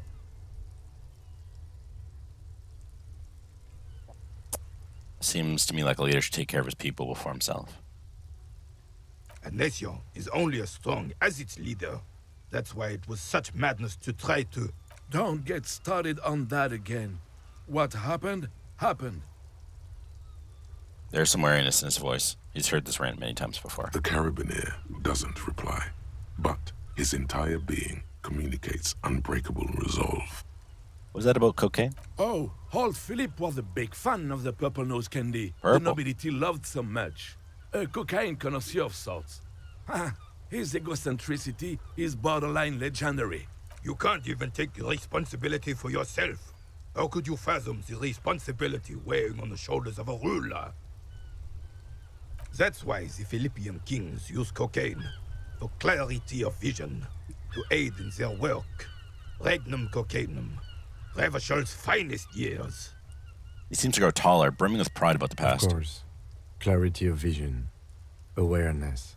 Philippe III was even brought into this world with the help of cocaine. The court made him administer the dose to his mother when she was in labor. And it is well known that with the help of cocaine, only the purest, of course, he was able to connect with higher realms. He's trying to sell me on cocaine because it's working. Higher realms. Of course, it all makes sense. Is that about higher realms? Sounds interesting. It's really not. Please, do spare us the cocaine fairy tales. Yes, indeed. We're not here to investigate the drug trade. Oh, you can't give. That's why. See the other options. Of course. Philippe III. Higher realms. Of course, it all makes sense. it's... Yes, indeed. Right. Okay, let's try. Composure 5. All you Hell observe no. is a veteran refusing Failed. to let go of the past and his old uniform. This is not uncommon. This is the uniform of the Royal Carabiniers. I don't really care. You do not speak. There's something you missed. You will get to it. Don't worry. Hey. Psst. Psst. Look Hey. around. You. Who? Me? Yes, you. Couldn't be. Word on the street is you're ready to start building communism again. Oh, God. How come there's a word on the street? You keep saying things like, down with the bourgeoisie, eat the rich, sodomize the landowners, impale all people who have more than 25 real in their pockets, literally murder all human beings regardless of their political beliefs. That kind of stuff. I've said some mildly left-wing things, but none of those. Oh yes, the mask of ambivalence. Don't deny it. You're about to rip it off and reveal the monstrous seven-eyed lamb of global communism that would devour and masticate mankind. Masticate's such a good word. Everyone can see that. So tell me, do you have any questions before we fire up the big communism builder? Or do we get right down to it? Wait. What is this communist thing even about? Failure. It's about failure. I don't do failure. Of course you do. You are failure. You are communism. Absolutely vanquished, beaten, curb stomped, shat on. While everyone else is out partying, having a callous laugh, you will reverse the fortune of the workers of the world. You alone, against every living thing, against every human alive. 800 trillion real in the hands of an impossibly well-organized ruling class. Towering city blocks of bankmen who have the ears of prime ministers. Million-headed armies of nations and the love of your own mother. You against the atom, the charm and the spin, where the whole world failed. Matter failed to bend to human will. Human will failed to get out of bed and tie its laces. You alone, single-handedly, will rebuild the dreams of the working class. You are the last communist. Now get to work, comrade. Oh, God. Do I want to be a communist? I don't feel like that's actually... I don't know if it's irrelevant to the character I want to be, but the character I want to be... Oh, man. No, I want to be like the I'm great. Very too tiring. well. I guess no one will build communism then. Tell the working man it's over, unless anyone has objections. I want to be the showboater, the I'm great. Anyone? Anyone else? There's no one. Okay then, lie down and let the water carry you downstream. Goodbye, communism. But I guess if I'm going to be the sorry sack, that doesn't really make sense for that. Oh, well.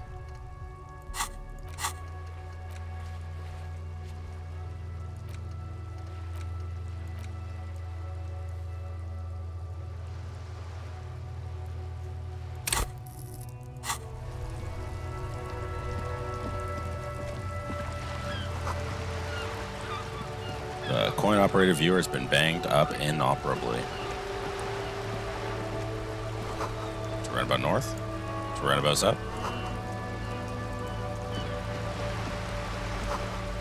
That reads broken window. Tips has windows.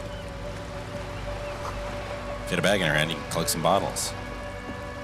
I think we're going to be broke the entire game. Enormous bulls. Let's go talk to the people down here.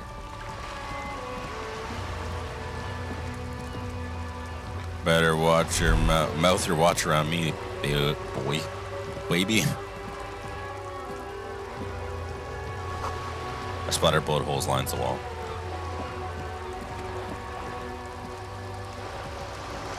Oh, what's this? 222? Hell yeah. It's got a bag.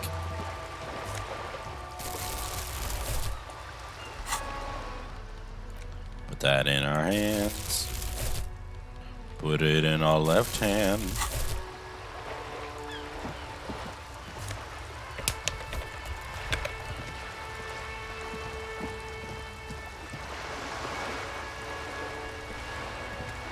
Look at all these tear now. Robocop is on the case.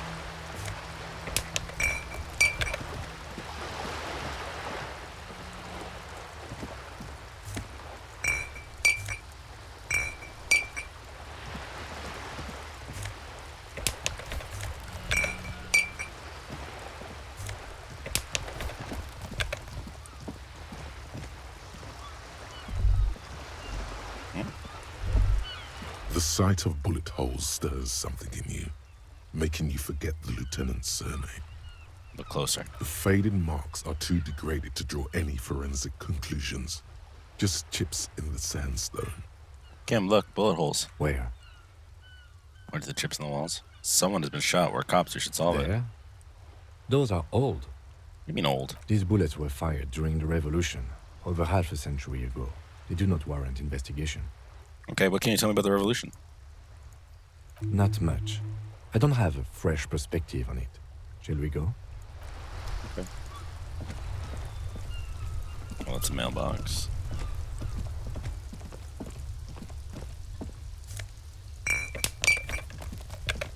Oh, we can talk to the kid about the trash can.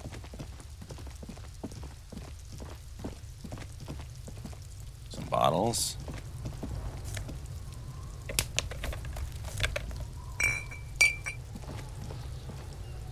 Fuck does Kuno care? I have more questions about the crime scene. Yeah? The kingdom of Kuno? The fuck do you want with it? The dead man's clothes were found in the trash container. How'd they get there? Yeah, Kuno doesn't know shit about that. That shit is beneath Kuno. I need to know. It could lead to the investigation. Someone may have tampered with the murder scene. Listen! Kuno doesn't care about this small-time shit. Just listen. Kuno saw what you did there, dumpster diving. Sad shit. Kuno could hook you up with some sweet rags. Shit like Kuno's wearing. Your size, good price. 500 real. I got 950. You'd have to be blind not to notice the giant white letters, F-A-L-N, running down his trouser leg.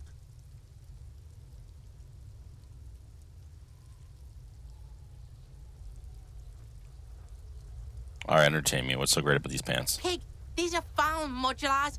Liquid fit, performance crotch, urban survival shit.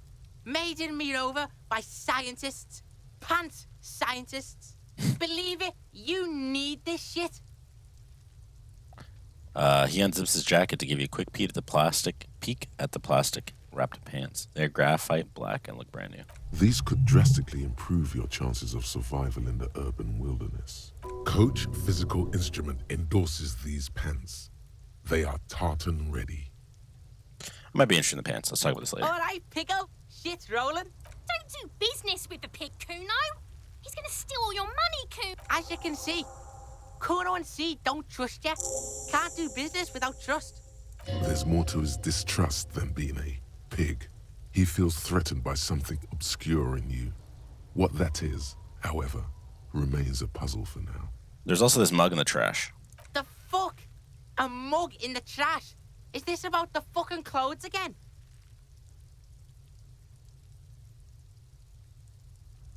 Does this racist mug have anything to do with it? Yeah, Kuno sees where this is going. Kuno's got that fast brain. You saying you pigs are after the mug fucker cause he's the clothes fucker? I can't hear you, Kuno. Speak louder, Kuno.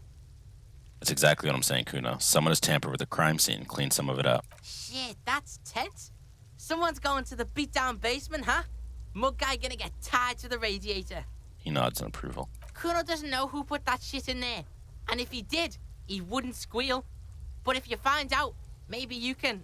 Stop turning into a pig, Kuno. They're trying to get you hooked on the snitching. Get away from my Kuno. Yeah, get your bacon shit away. Kuno doesn't like to be seen with the popo. Get your shit done and out of Kuno's face. Yeah, whatever. Kuno doesn't give a shit. All right, I'm off. Kuno doesn't... So we know the gardener doesn't work in that shed anymore, but why? There's also this winch. All right, this is all actually up there. Let's just briefly talk to the gardener.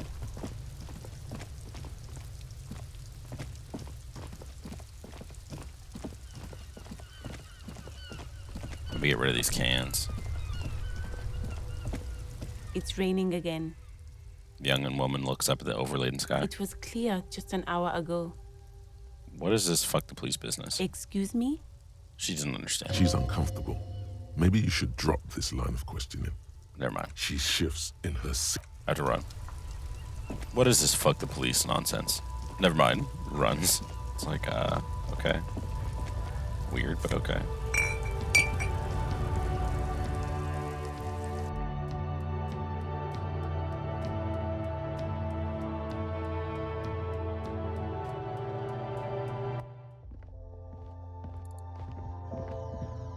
The tear machine stands in the corner.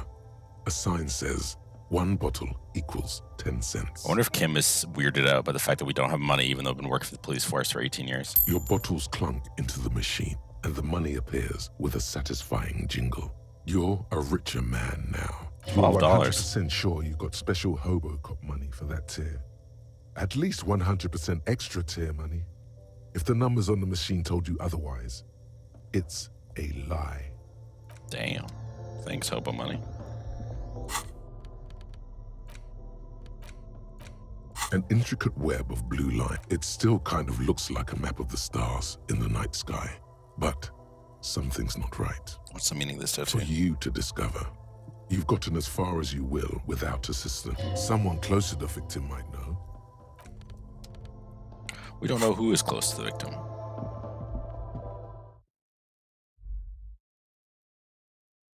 Probably can take off my gloves.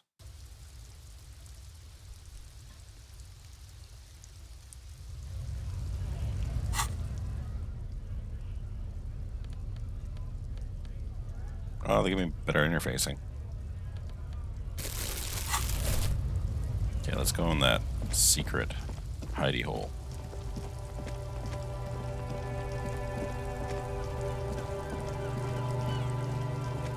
Kim is running at such a weird frame rate. So the game's locked 60, but Kitsuragi's only at 30. There are several footprints in the mud, left by work boots. Anywhere from 6 to 12 pairs. Let's get an exact count. Maybe more than Hell 12. yeah. No. 8 pairs of boots have shuffled back and forth in the mud. Go over them one by one. 1. Standard work boot. Steel reinforced toes, number 46. 2. Standard work boot. Steel reinforced toes, number 44. 44, 46. 3. Hobnailed work boot. Steel reinforced toes. 3, 4, 6. Oh god, do I need to take notes? I don't know what kind of game this is. It's like how I took notes in Fallout 2, but it's like, no, it automatically fills it in. You didn't have to worry about it. Let's take a note. So, we got 46, 44, 43, and this is standard, hobnail. Stan, hob. 4. Standard work boot. Number 45 or 46? Wait, which is it? You don't know. It's a miracle you can tell the 45 Prince slash of Artists 46 is The cold Stan. must have preserved them. These are steel toe, steel toe, steel toe. This one's not steel toe. 5. Another standard work boot. Steel reinforced toes. Number 44. 44 again. And that's standard steel toe. 6. An aberration. Light as air. Even pace. Same make of boot, but number 41. An aberration. Light as air, even pace. 41, so 41. Same make of boot. Light, even pace. Male or female? Impossible to tell. Could also have been an adolescent. The gait is undeveloped. Young or woman? Count the rest. 7. The glowing outline of a standard work boot. Number 46. But the imprints are twice as deep as the others. 46. The weight exceeds 200 kilograms. Standard. But heavy. Over 200 kg. Okay. 8. And yet another standard work boot. Number 44. There's an aberration in the pattern of the sole. So another 44. The right sole is smoother, more worn. Stan. Right. Boot. More. Worn. How many? 8. I was pretty off then. I counted 20. Same guys are going back and forth. I never got the hang of it. Hyperopia. Do you see anything out of the ordinary? A heavy one. 200 kilogram imprint. 200? Could it be the combined weight of two people, one carrying the other who's tied up? Let's say a heavily built worker carrying a similarly built, soon-to-be-dead man. He might be right. 200 kilograms of living weight is unlikely. One of them was carrying him over. Possibly, yes. Light step, 41 A shit. woman or a kid? Don't know if there's any way to be sure. Understood. Anything else? Oh wait, 41. A woman or a kid? Could be a kid. Okay. How do you know? Underdeveloped He gait. knows it's hard to discern sex from a person's gait. I don't. Understood. Anything else? An aberration. One soul smoother than the other. Interesting. Let's name it the Old Soul. Heyo. Do you have any other ideas? Lieutenant? Someone operating a workbench with a pedal? Like a joiner at the harbor. Or maybe a drummer? He regrets it the moment he says it. Don't say anything. Just nod. I don't know why I said that. We are not looking for a we are looking for a group of dock workers. I don't know why I said that. I'm sorry. The lieutenant clearly appreciates the chance to clear up the drummer issue himself. Perhaps it could be a driver. A driver would wear out the right shoe before the left. The accelerator is on the right. Not awfully. We should keep our eyes open around the traffic jam. See whether anyone strikes out as a potential suspect. Seems prudent, no? Prudent. Mm-hmm.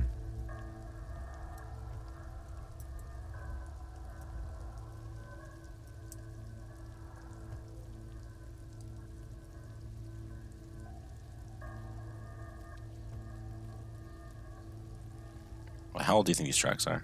A week, maybe?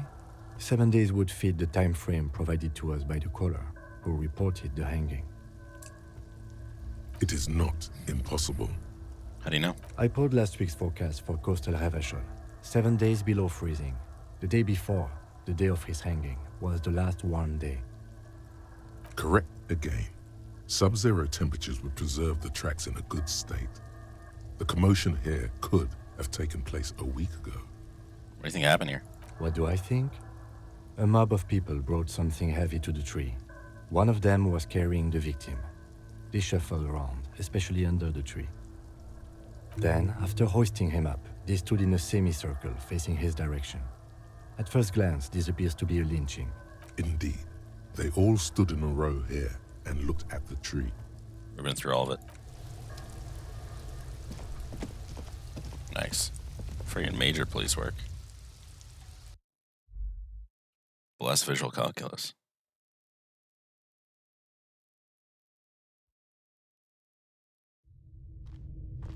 Yeah, so I want to be the good cop. I want to get it done. Or maybe not like the good cop, but like I want to be good at what I do. A good detective who's a little bit showboaty, but also is like, yeah, you know, if I did you wrong, my bad.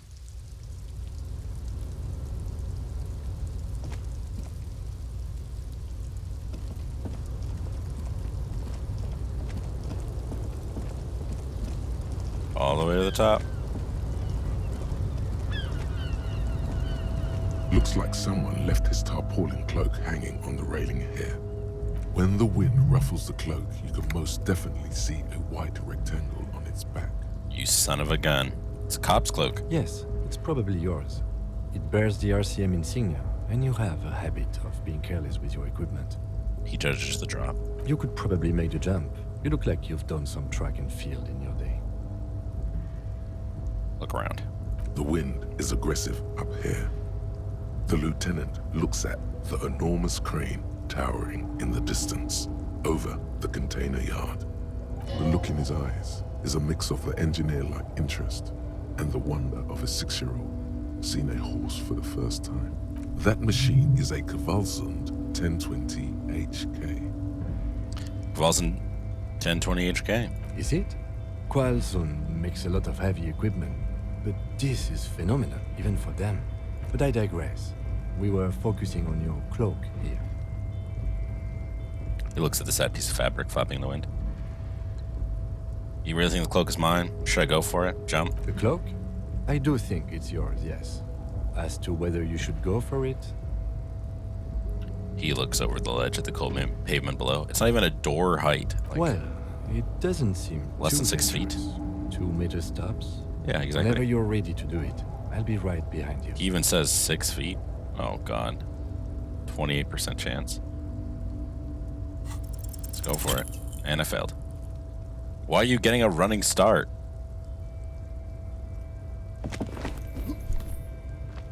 Just hesitate. He's got nerves. No, Yeah. no. That's still too high. What were you thinking? You're not a gymnast. You're a boxer. And you've climbed way too high up there. Wow, this is very different from what it says. Holy wow, that's high. Doesn't seem dangerous. The lieutenant must be crazy to suggest that. This is certain death. Vertigo almost pushes you over the edge. You could have died there.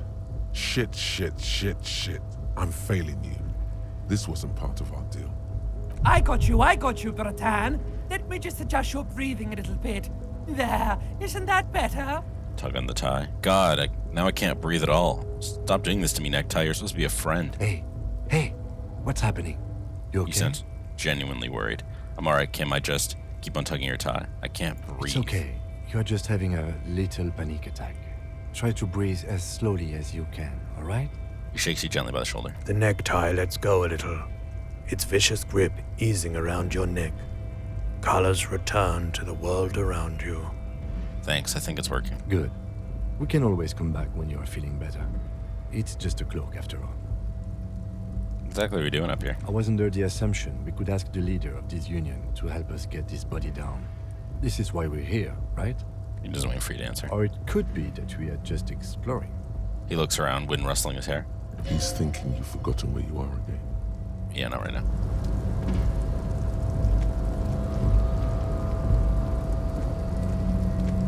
Nothing back here.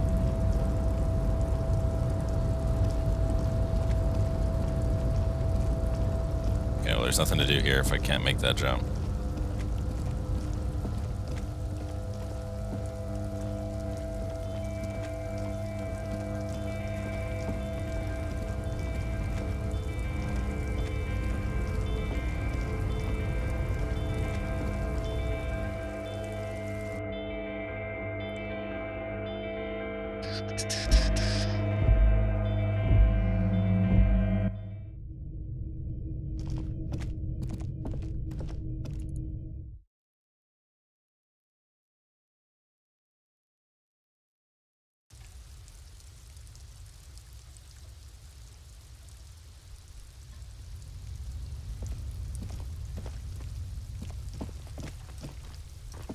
Okay, what else can I do? You can go to the bookstore.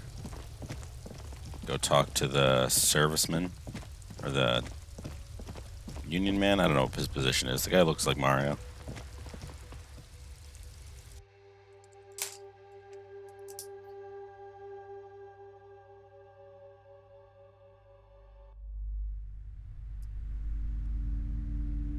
Mom? Is this the mom? So many books. The display rack is brimming with worn paperbacks featuring an extremely muscular, sword-wielding barbarian on the cover. Nearly all the titles contain the word Heimdall somewhere. Look through the books. Rows and rows of Heimdall men blur your vision. You make out some titles. Man from Heimdall and the Mammoth Riders. Man from Heimdall, Return to Heimdall. And the solipsistic Man from Heimdall and the Heimdall Man. Good God, how many are there? Maybe 100. Man from Heimdall and the sages at the end of the world. Man from Heimdall and the false god. Man from Heimdall and the scorched earth. Man from Heimdall, the Heimdall colonies. Man from Heimdall and the swamp beast. Man from Heimdall and the snow crabs. Is that all? Not even close. Oh my God. Man from Heimdall in hell.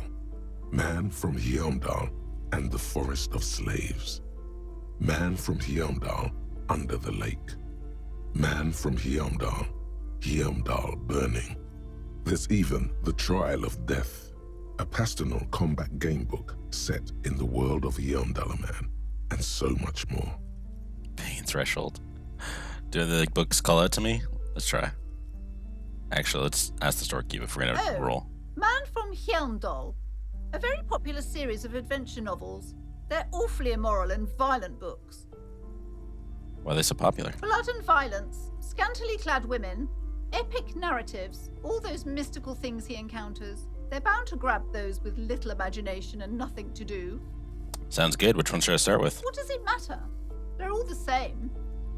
However, the customer is always right, they say. If you're a novice of the series, I'd recommend Hjelmdalaman, the man from Hjelmdal. It's supposed to be a good introduction to the series. Do the books call it to me? A twinge at the back of your head makes you flinch. Your eye starts twitching. Ugh, what is it? Your hand reaches toward a book with glossy cover art of the very muscular man from Hjelmdal in chains, kneeling in front of a staircase leading to a throne. A woman sits on the throne, leering at the man. She's laughing at him, belittling him.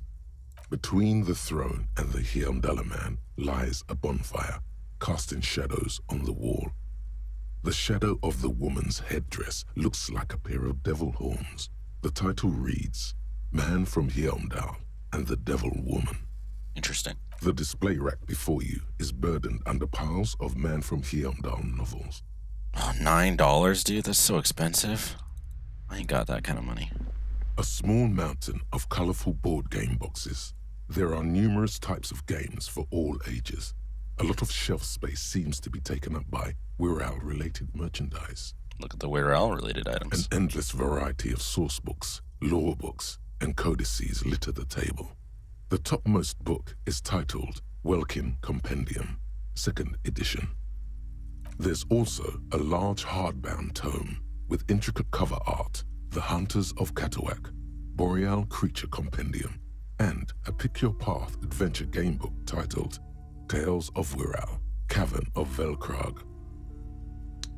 Anything catch my eye? There's a box that says Wirral, 3rd edition mega setting supplements. $25. The side panel notes, a fantastique adventure board game, new maps and miniatures. A sticker on it displays 25 real. That is way too expensive.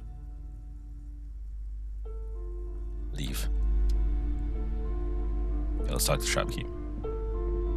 Welcome to Crime, Romance, and Biographies of Famous People. My name is Plaisance. Hey. The clerk sends a greeting. Be welcome, and please take responsibility for the energy you bring into this space. Before we go on, you seem to be well off enough. Can you give me some money? I feel there won't be an opportune moment to ask later. So are you the owner of the store? I am. The proudest owner of our little shop of culture. She has fine-tuned her voice to find the most welcoming approach for attracting new customers. It doesn't work. Your daughter's the one sitting outside the store, right? Annette, yes, my daughter. I hope she wasn't slacking off again with her nose in science fiction. Tell me, was she at her post doing her job like a proper girl?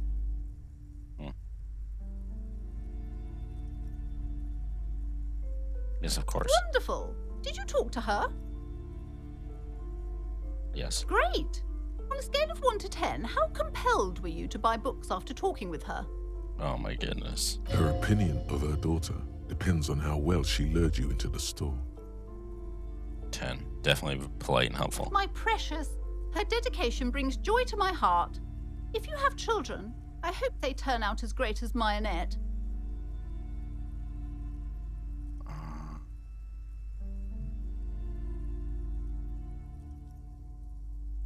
The way you're handling her strikes me as wrong. Mind your own business, sir. In our society, people don't get to tell each other how to raise their children. It's none of your or anyone's business. Okay, let's change the subject. The woman before you scans the store, her shoulders rigid and tense. Every now and then, she nudges her glasses. What if I want to buy a book? Goodness, you were already doing good, browsing the shelves. Why'd you stop? Don't you feel compelled? Go, go. Get back there. The books await you. What types of books do you have? Everything is on the shelves. Take a look yourself. The shelves compel you, don't they? All right, I'll take a look. She smiles and nods, seemingly relieved.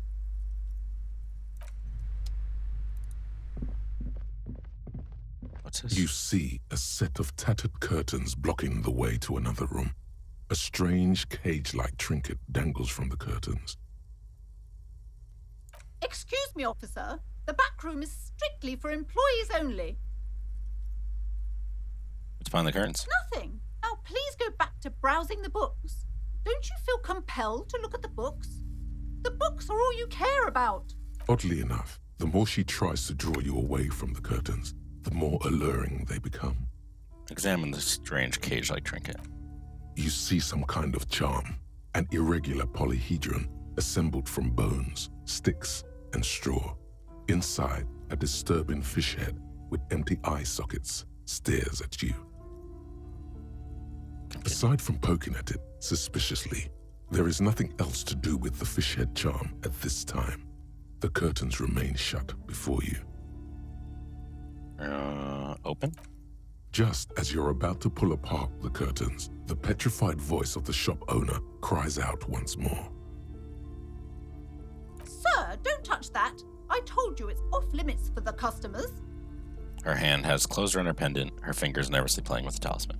Parapsychologically speaking, we're done if you decide to open them. I won't be held responsible for the consequences. It's too dangerous. What the hell does that mean?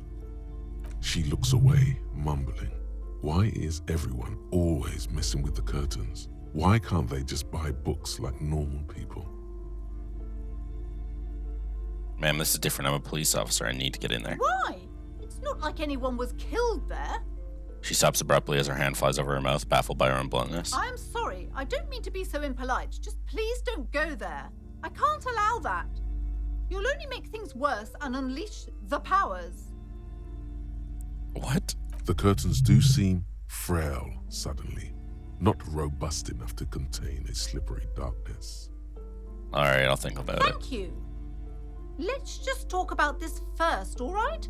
There's no reason for you to venture into the unknown. What? What are you, a coward? Think about the marvelous adventures waiting for us on the other side. There is something mysterious about the curtains. Be careful.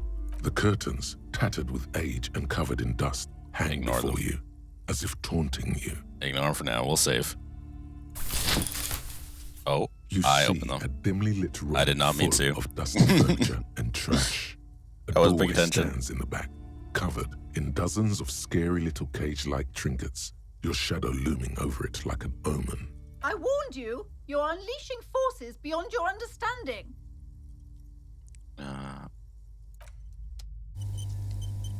Oh, good. The game auto-saved.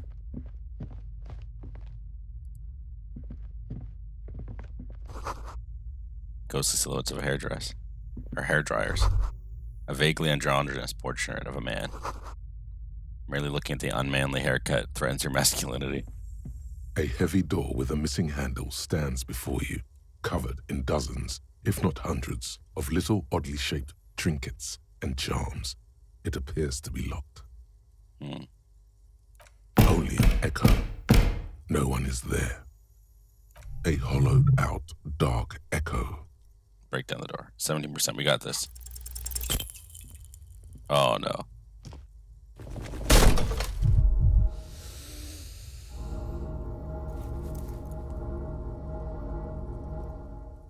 Ow. Shoot. Whose moronic idea was it to just run through the door? Don't you know that things like that hurt? You feel something in your chest, an unnatural pressure. It's spreading to your left arm, your jaw. I'm guessing this is bad. Very, very bad.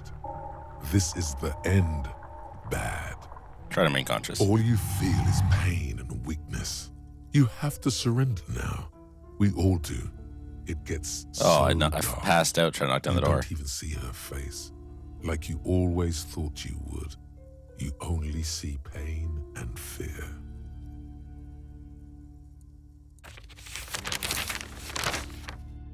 Cop suffers final heart suffers attack. final heart It's attack. gonna read A it. detective lieutenant of the RCM passed away yesterday. His death, though abrupt, did not come as a surprise to those who knew him. He was the heaviest drinker I'd ever met. Captain Ptolemy Price, the deceased superior officer, commented, "That ain't easy on the ticker." He loved his liquor, sure, said Detective Chester McLean, friend and colleague. But I think before he ever had a heart attack, his heart was broken. According to an official statement given by the RCM, the officer was on the brink of solving a murder case. Well. Okay. Can't believe I just straight up died. F in the chat. I didn't get a light this time. A heavy door with a missing handle stands before you, covered in dozens, if We not got hundreds, it. of little I can't even odd-shaped see. trinkets and charms. Oh, it still hurt. Appears to be locked. You smash into the wood and see a small crack appear on the door frame. It's going to take one more try to break through to the other side. I'm still dead. You feel something in your chest, an unnatural pressure. I know. Very. All you I can't believe I got it though. I kind of want to try again. Just heal myself first.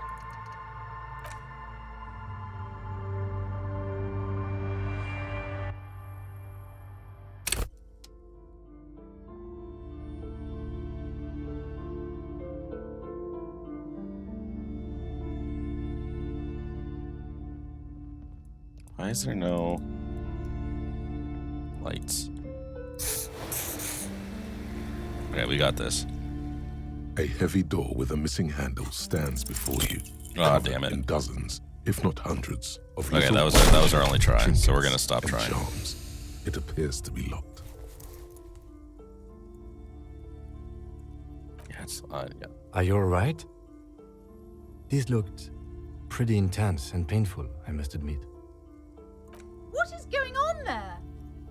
Are you really trying to break down the back door? I warn you, don't tempt the spirits, officer. Don't tempt the spirits or you'll damage the holy wards on the door. It barely looks like you've done any damage to the door, however. Threshold. Okay, well, let's load our last save before, so we don't have to worry about losing that health item. Need to save more often.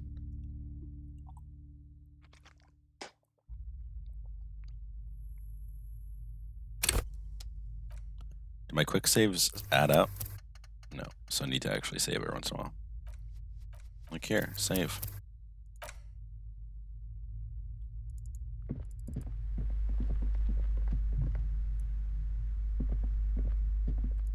Ooh, what are these? Several maps have been attached to a bulletin board hidden inside the alcove. They're held up by small pins. The board has come loose from one corner. The maps look old and faded. Your eye catches a map of Insulinda, a map of Revachol, and a map of Martinez. Look at Revachol. The north coast of to the boring. east, Hudon. Oh, that's so much. It's so small. No, this is somewhere to be. This is all you have. It's not still. This large map, Ozon. In the northeast, a dust mite stands on the north coast of Caillou in a bookstore. You can. Lost little pearls. The ocean breaks connections to others. You have little idea what perhaps they are gods. I'm sorry, officer. The map of... They're quite valuable, though they might not look it. The map... Yes, yes. Are you interested or not? Steal it. Leave. I don't want any books, so we're gonna leave.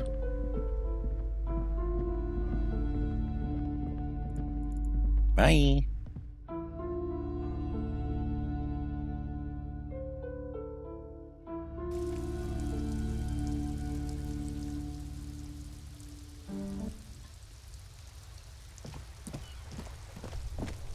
Those books are ruined.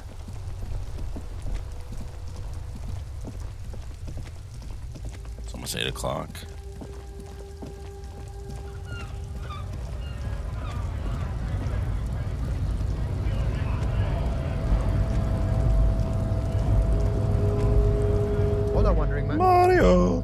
help you? I'm looking for assistance with a dead body situation. Body still hanging in the tree? Hey, that's a rough pickle. Can't help you with that, sorry.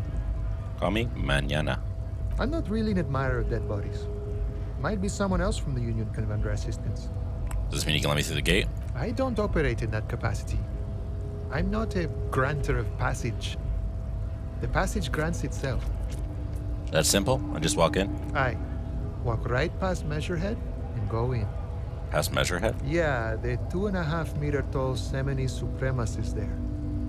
Walk right past him.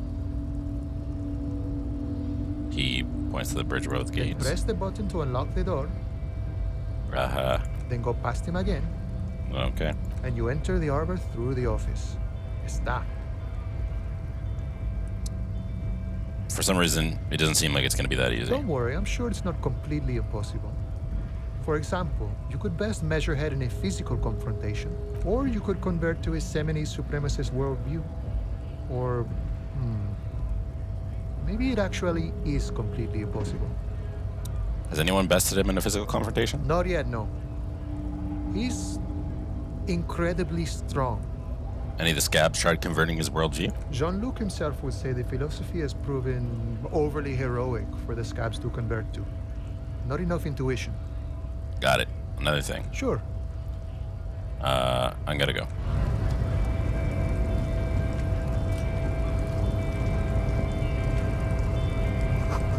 A notice: in case of a strike, press button behind guard. A hermetically sealed door, locked by electronic means. There's no lockpicking or door kicking this one. I don't know why the game is so loud right here. It's so windy. Oh, she cute.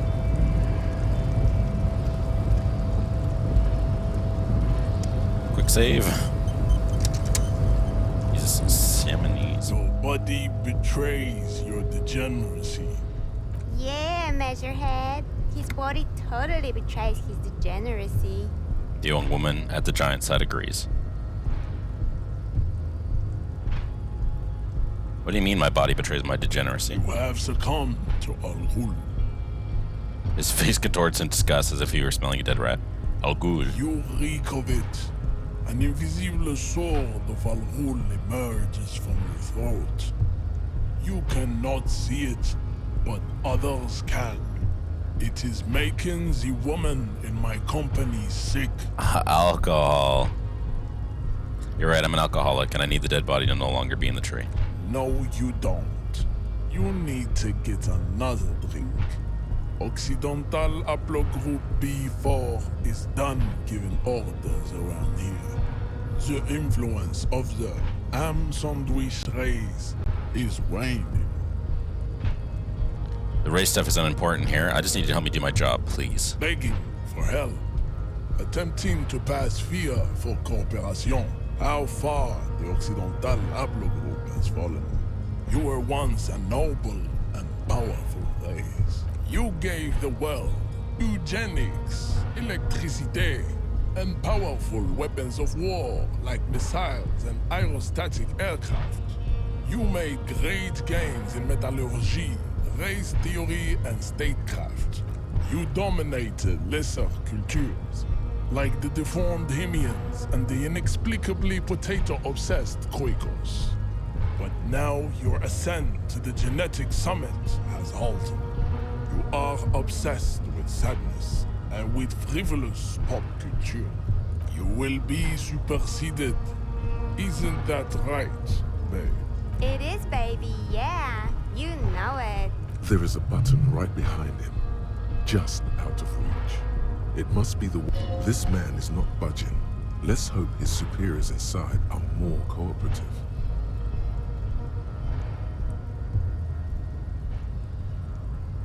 You're right about all this. Now I need you to help me get that corpse down from the tree. Enough with this begging.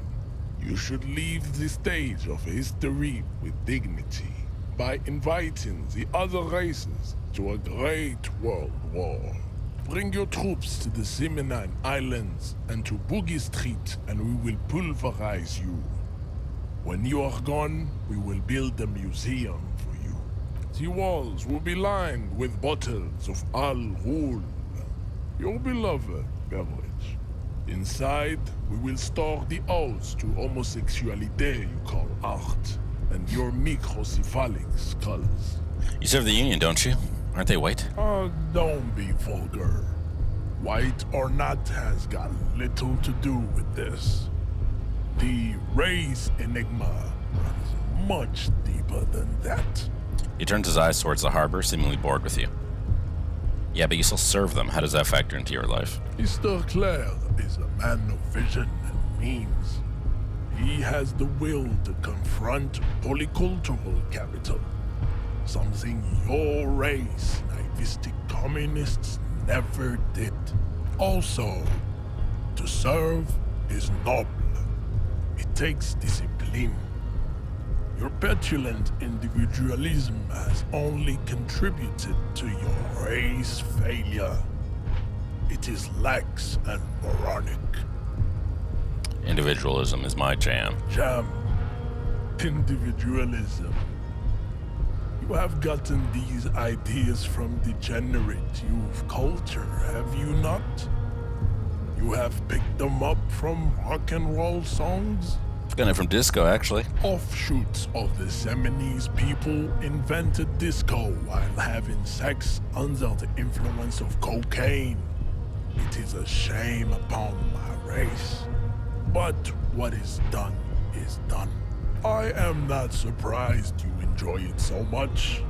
This has happened to many of the side products of the inevitable cultural victory of the Seminoles race. All right, I'll ask. Who are the Seminoles? The South Island race, haplogroup A4A.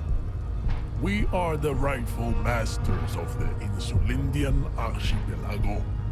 We descend from the Areopagites of ancient Pericarnassus and arrived here 4,000 years ago.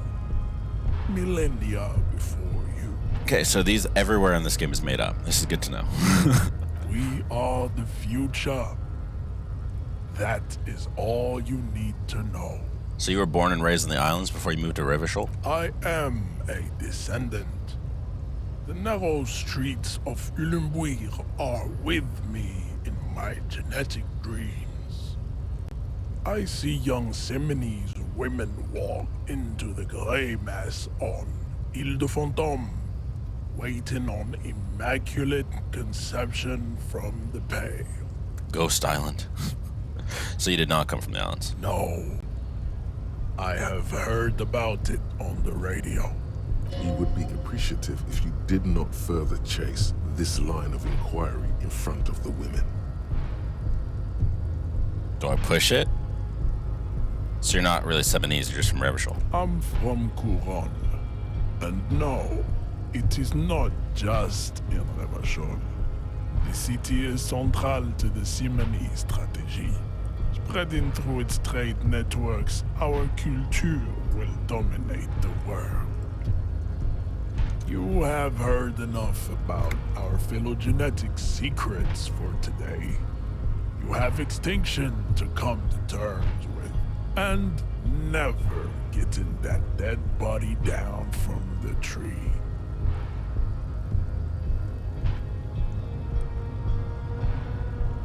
Know anything about this mug? He does not so much as glance at the object. This your kind of thing? Stop showing me your pathetic cup. I have no interest in it. Kim, what do you think about this? I think this racist is better than the last. But the next racist will be the really good one. I know there'd be a next racist. There always is. Fair. Race is reality.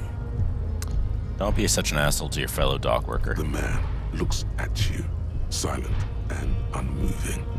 His eyes burrow into the remnants of your soul. You are not Santiago. Santiago is not you. Even the mechanically impaired can see this. Yeah. What are those tattoos supposed to mean? Racists are generally not very good examples of their race.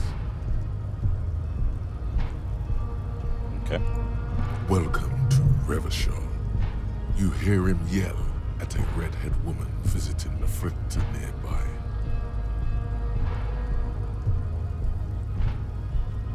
I am not like them. I am craniometric perfection. I have taken the trouble to permanently draw a phrenologic grid on my skull and features. This should dispel any doubt. Okay. You sure I'm not craniometrically superior to you? You exhibit forward projection of the jaw, indicative of schizophrenia and sexual inaccountability. From a purely aesthetic standpoint, the dimple in your jaw makes you look like a baby. This is not craniometry, just an observation. What else? It is impossible to see any more of your bone structure. It is covered in the ravages of Al-Hul. From what remain of your features, I can see fleshy lips, baldness of the head, and long arms relative to lower limbs. This leads me to conclude you are not a police officer. You are a common criminal, an offspring of murderers and sailors from Sur la Clé and Vesper, and possibly even the degenerate sheep herders of Ubi.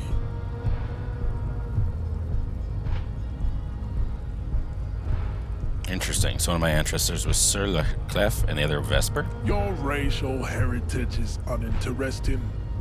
It is the same as all Rivasholians. Your parents and their parents made the decision to reproduce while under the influence of Al-Hul. That is the only reason you are here. Let's subscribe to his advanced race theory. Ask what kind of races there are first. Classification is core to this stuff. Measurehead, I'm new to this world. Help me understand its races. I need to know what kind of different races are there. Do you? This is for the thing. You are obviously a liberal, Sailite. A polyculturalist. I can see it from your love of microtechnology and your sartorial choices. Do not deny your friend the truth you have denied yourself. There are 3 categories of race. Type A, the heroic races. Type B, the servile races. And the vile CF race cauldron of pederasty. Which one do you need education on? Type A? I'm guessing it doesn't matter what order? Those are the Simonese, the Areopagite, and the Occidentals, excluding the Maun, of course. The Maun are riddled with eczema to the point where they find it impossible to smile. They are all lactose intolerant, a common result of inbreeding. I'm lactose intolerant. I don't want to be inbred. A receding genetic pool has led the Maun on reprehensible street parades. In Maun cities like Stadskanal and Vredefort, wearing wooden clogs on their feet and little green tassels on their hats. Who are the Type A then, in your view? The Vespertines and Messenians of Vesper and Messina, the ancient Meteorans of Meteo by the golden Pisantic Sea, the Suren of Sur la Clé, and even the North Königsteiners, all have Type A race propensities. The other large Mondial civilization, the Mesk, are too yellow and oleaginous to count as a heroic race. True, they are violent and expansionist, but they have a glandular problem. Overproduction of sebum. Sebum is leaking into their brains, making them listen to El Mariachi music and eat toxic minced meat-based food, which in turn only produces more sebum. And who are the Simonese and Areopagites in this. As proven by the mound and the mask, Occidental Type A is in retrograde. The Seminese and the Areopagites are on the ascent. What's the difference between the Seminese and the Areopagite? The Areopagites are sleek, long-headed. The Seminese are powerful, mesomorphic. The former is an immutable progenitor, unchanged since the Super Isola of Pericarnasis. Ancient brains rest in their slender skulls. He falls silent, contemplating the beauty and the mystery. The latter is perfected and adapting. Together they form the Simeno-Areopagite or Simeopagite super race. That is all. There are no more Type A races in the world. Nature was not capable of more.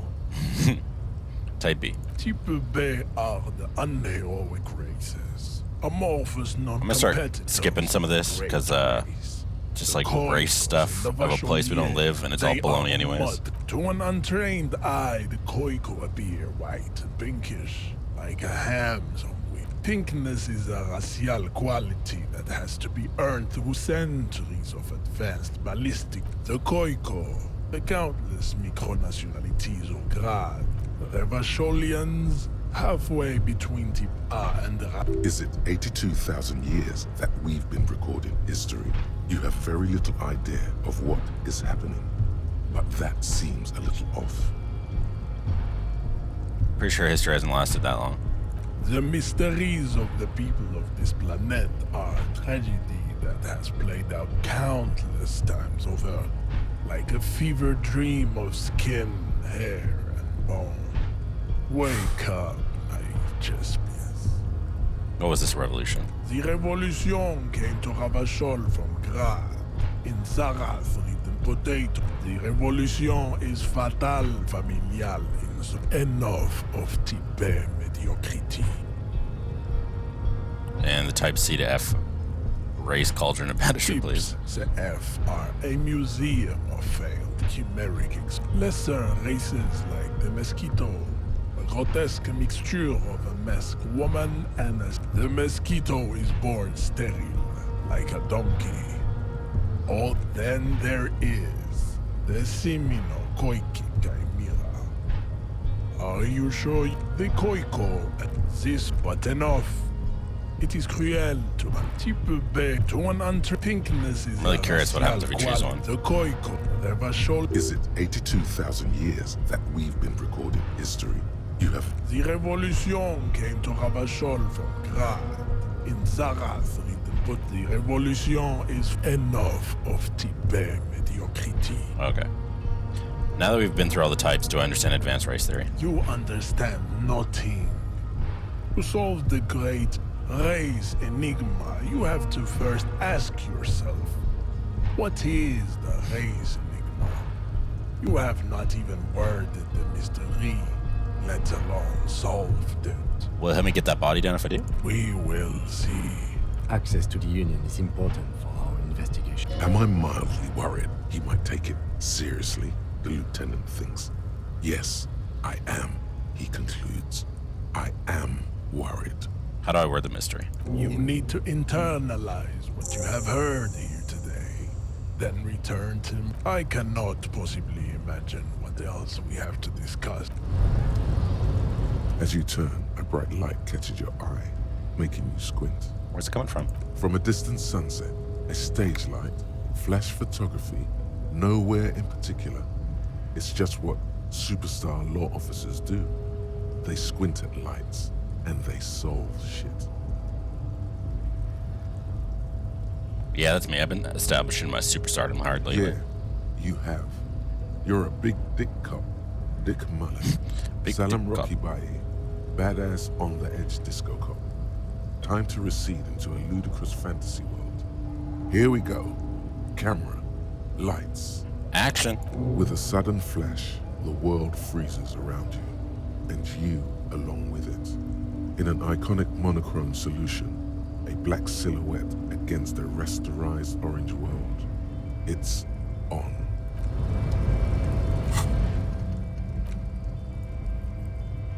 Confirm. Some kind of superstardom. First, let's make this absolutely clear. No one is saying you're an actual superstar in the groupies and cocaine riddled with hepatitis C strikes a lionesque pose with a Mike kind of way.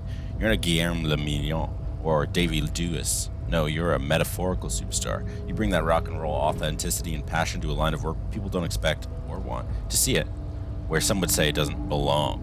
Law enforcement. -1 drama, fooled by the absurdity. A mass of fantastic racists swirls in your head. Desert pygmies playing with their own excrement, cocos juggling potatoes, eczema-ridden mons grinning with dancing on wooden claws. Everyone is there, the whole race gang, plus some that you have come up with yourself. The thieving subkips and their seal-like cast of fortunates hatching some kind of scheme in the eye of race Empyrean. A vertigo reaching up to the heavens. You sense something drawing near. Jesus Christo, dude, those are some words.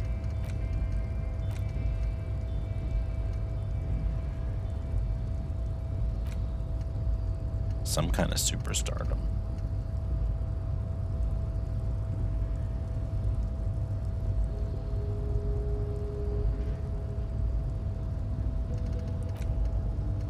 Well, I want some kind of superstar. So this one's got to go to the self-righteous critique. Oh, it stays. Nice. I'm so glad. So I'll unlock, I'll put it back.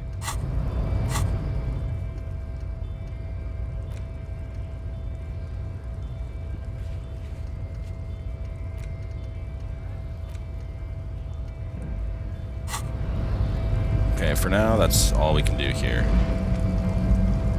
We're almost done our first day. This is nuts. Which is for the best, because I don't know if we have much to do.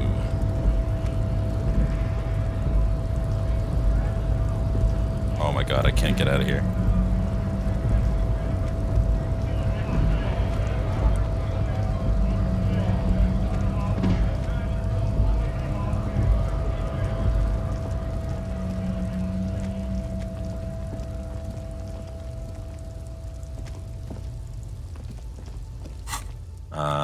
Racing his weight. I mean, that's just find something. Buy pants.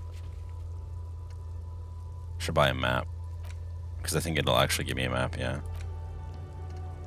Okay, let's go buy the map from the bookstore.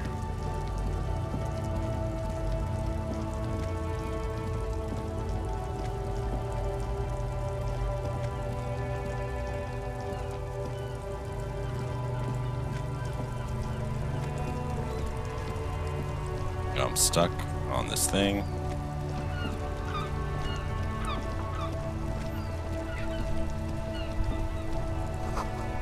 Ancient fountain doesn't pump water anymore.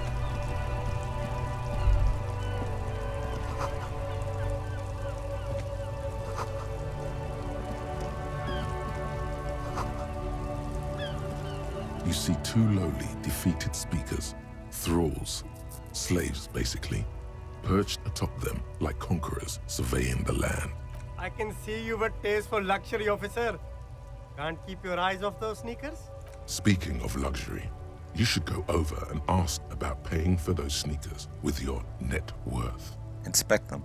A pair of Faun Ultras. The design is impossibly sleek and simple. A futuristic silhouette with a sleek monochrome colorway, a jet black upper, and a silver-lined. Those sneakers, mister. Those sneakers are the latest Faun sneakers. Super air, super fine, super cool. Only 50 real. Only? That's madness. +1 reaction, +1 hand-eye. There are clothes inside. Cheap second-hand clothes, smelling of strangers' body odors. Don't be shy. These are premium class clothes. Good quality fabrics, best retro design. Save the economy with your style, officer. How about some premium class service over here? Like paying with net worth. Go over and ask him if you can do that.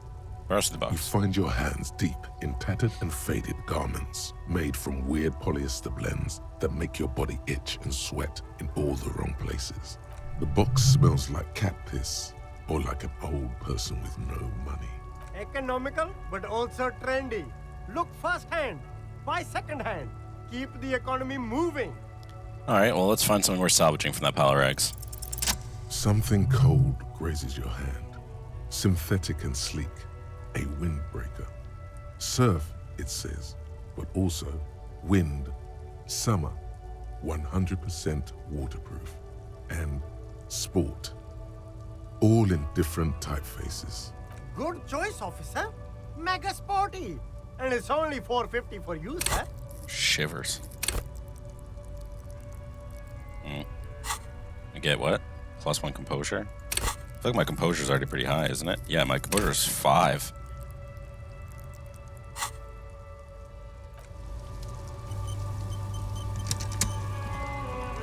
You see a Cimarron street vendor surrounded by a motley assemblage of goods. When he realizes you're looking at him, his face breaks into a wide, welcoming grin. The name Silane is embroidered over his breast pocket. Happy shopping, officer.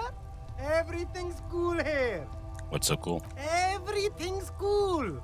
The goods are cool, the customers are cool, the place is cool. And one more thing, officer.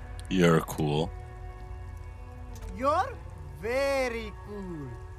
He makes Bang, both bang, ends. bang, bang. Oh, God. And finger pistols and fires a few bullets into the air. You feel a twitch in your index fingers. There's a finger shootout brewing. Whip him out. Oh, damn. Don't shoot, officer. Have we got an arrest here or just a shakedown? A shakedown. Good one, officer. You're a funny guy. Now, what can I do for you? This isn't a joke. Give me your money. I need money. He does not need your money. Please disregard that. We're just here to ask some questions. Of course. Fire away. Finger pistols. The food packages are selling heavy humanitarian aid written on them. How come? You mean these delicious pre-packaged shelf-stable meal kits? Really easy to cook, no hassle, really cheap too. Buy some, try them out. Don't play games with me, Hawker. What's going on? No problem here, officer. I get all this from one of my suppliers, an extremely reputable guy. Wait, Humanex, humanitarian aid. Does your supplier drive that Humanox lawyer over there? What? Street vendor looks over his shoulder and stares at the lorry as though he's never seen a lorry in his life. Look, officer, I'm just the retailer. You'd have to talk to my supplier if you got questions about the supply chain. That's how the game works. Interesting. Lieutenant whips out a blue notebook and makes a note. We'll need more if we're going to pin this one down, he thinks. Good questions, though. Sharp eyes, officer. Where you from? Me? It's a boring story, officer. Who cares about the past? I'm all business now. All Revachol. You're not local, are you? Very sharp, officer. I'm Serais, from the Sigai province of the Serais Empire. The apricot suzerainty, you know? Why do they call it that? Lots of apricots? The apricot suzerainty is what the Sigai archipelago is commonly known as in Revachol. It's a bit of a fraught term, I'm sure you understand. No, apricots come from Sigai. My grandma used to grow them. But Sigai is a shithole. That's why I came to Revachol. Here's much better for an independent entrepreneur. Less laws. I like Indian accents. Speaking of, why not support an independent local entrepreneur? I'll look I around. send half my profits back to my grandma in Sigai. Thanks.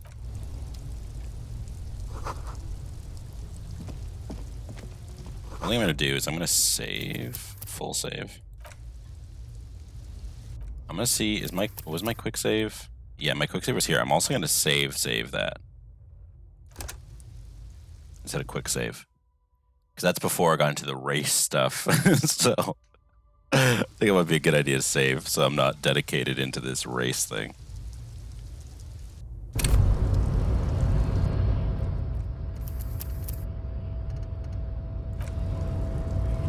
There we go.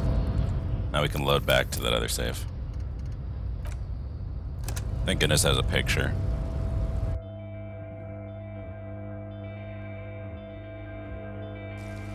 Let's check this thought about the finger guns.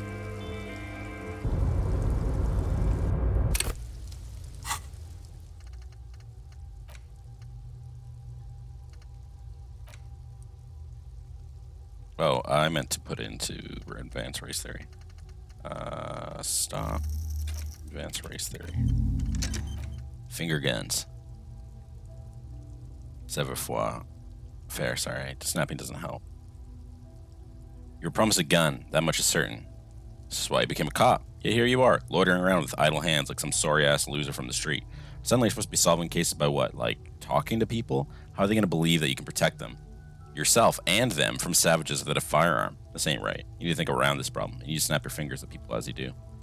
I love this one. I want that so bad. How long does that take? An hour. I guess I'll do it after some kind of superstar. Hot air rises from the sewer. Strangely acidic. Oh no, sour, acidic, and strangely comforting.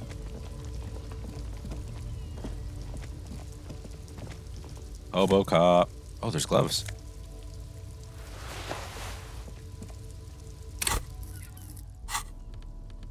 Gives me +1 interfacing. This one gives me +1 electrochemistry. My interfacing is at 5. My electrochemistry is at... Oh man, my logic's at 0. Is that 3? I use interfacing a lot, so I'm gonna leave it. Water lock out of order until Wednesday at 7:15 a.m. Roy's Pawn Shop. Yo! Didn't even need the map to find it. A couple of indicator lights are missing from this control panel. Loose wires dangle from the now vacant holes. In the middle is a lever. Beneath it, a small metal plaque. This panel usually closes the waterlock, turning it into a bridge that lets you cross the canal. But there's a crashed salmon and butter sign in the way. Pulling the lever probably won't do anything. Pull the lever. Pull the lever all the way up until the metal clicks against the contact pins. You hear a soft clunk. Then nothing happens. Push it harder. Nothing happens. A cold gust of wind blowing in from the sea interrupts the silence of the situation. Lieutenant hums to himself while staring at your activities. The spring brings the lever back to its original position. You still need to close the waterlock to get across the canal. Some other way. Wasn't there a sign over there saying functionality will be restored on Wednesday morning? What day of the week is it? Do we even know? Leave. Evening, officers. A burly man hangs out by the waterlock, carving up a generous serving of salami with an old hunter's knife. His eyes are fixed on a man stranded on the other side of the waterlock and on an enormous billboard that has fallen down into the canal between them. You know what happened that caused this wreckage? I wasn't here to witness it, but those look like tire tracks on that sign. Weird, huh? Then again, plenty of daredevil drivers in Revachol.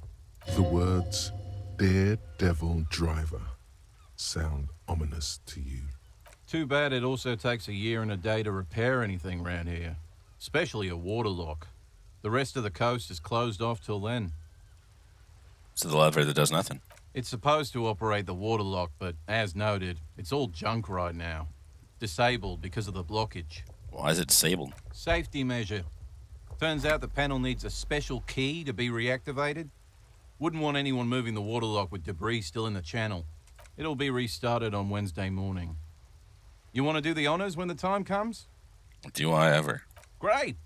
Just drop in on Wednesday if you want to see the waterlock at work. They say the canal crew will be here at 7:15. Gets a fresh slice from his salami. Can I have some of that salami? Sure thing. He cuts off a slice of salami. It is salty. It is savory. It is chewy. The hangover only makes the salami more tasty. Want some too, officer? He turns to the lieutenant. Why not? The lieutenant ponders the offer for a moment, then decides to go for it. He takes a slice of salami from the man and chews on it. Do you know what's further down the coast? Well, there's the fishing village, an abandoned fish market, a bizarro church. Not much use to the congregation, though. There always seems to be something wrong with it. He thinks for a moment. Yeah, not really much else. Just bombed out ruins. I love this man. Right. Bye. It's almost 9, which the tip said is when Kim leaves us alone.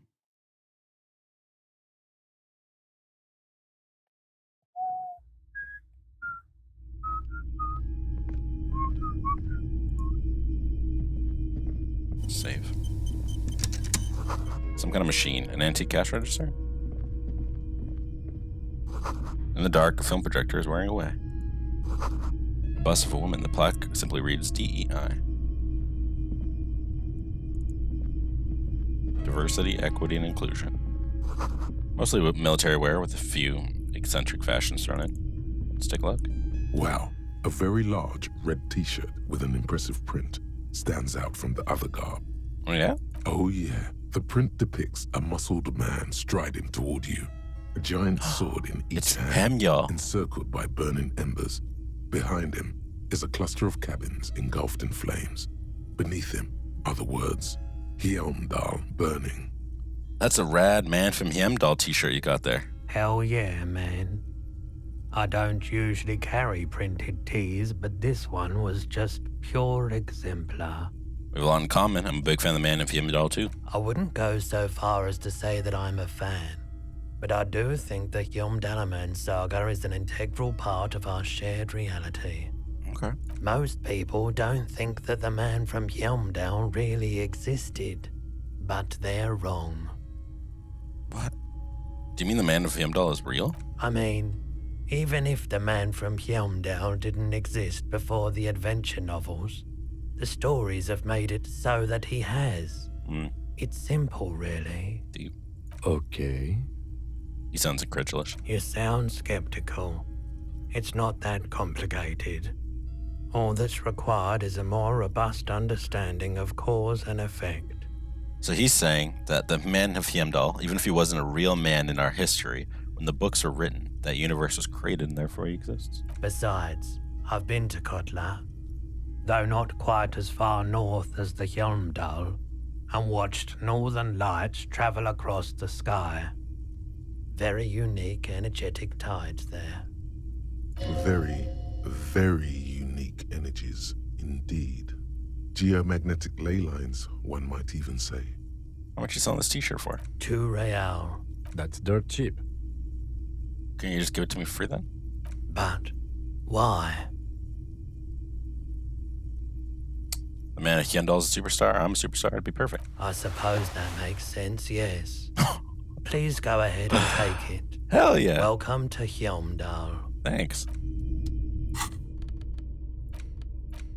+1 physical instrument. +1 shivers. -2 authority. Oh, I love how it gives a reason. Too old for this shit. Oh, that's a lot of authority, though. What's my authority at? Oh, it's still 2. Is that awful? Especially because my physical instrument is going to be pretty decent now. 3. What was the other one? Shivers? Nice. What's this? Lamp? A typical Martinez streetlight sits among assorted floor and table lamps. There are gates running over the street. The light pole has been carefully cut, and the wiring has been redone and attached to a standard indoor plug. The light buzzes faintly, but persistently. Is that a street light? Yes, officer. As you see, it's in perfect working order. His manner is casual, but his speech is careful, measured. He wants you to know that he has nothing to hide. Where'd you get it? It was brought to me to be altered. We are not here to investigate the theft of city property. He leans in so this pawnbroker doesn't hear him. You have to admit it's rather clever what he's done with it. How much for the streetlight? 700 real. A bargain, I dare say.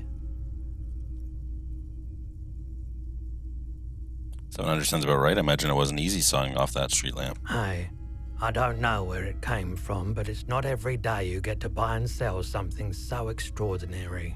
Something else I need to know.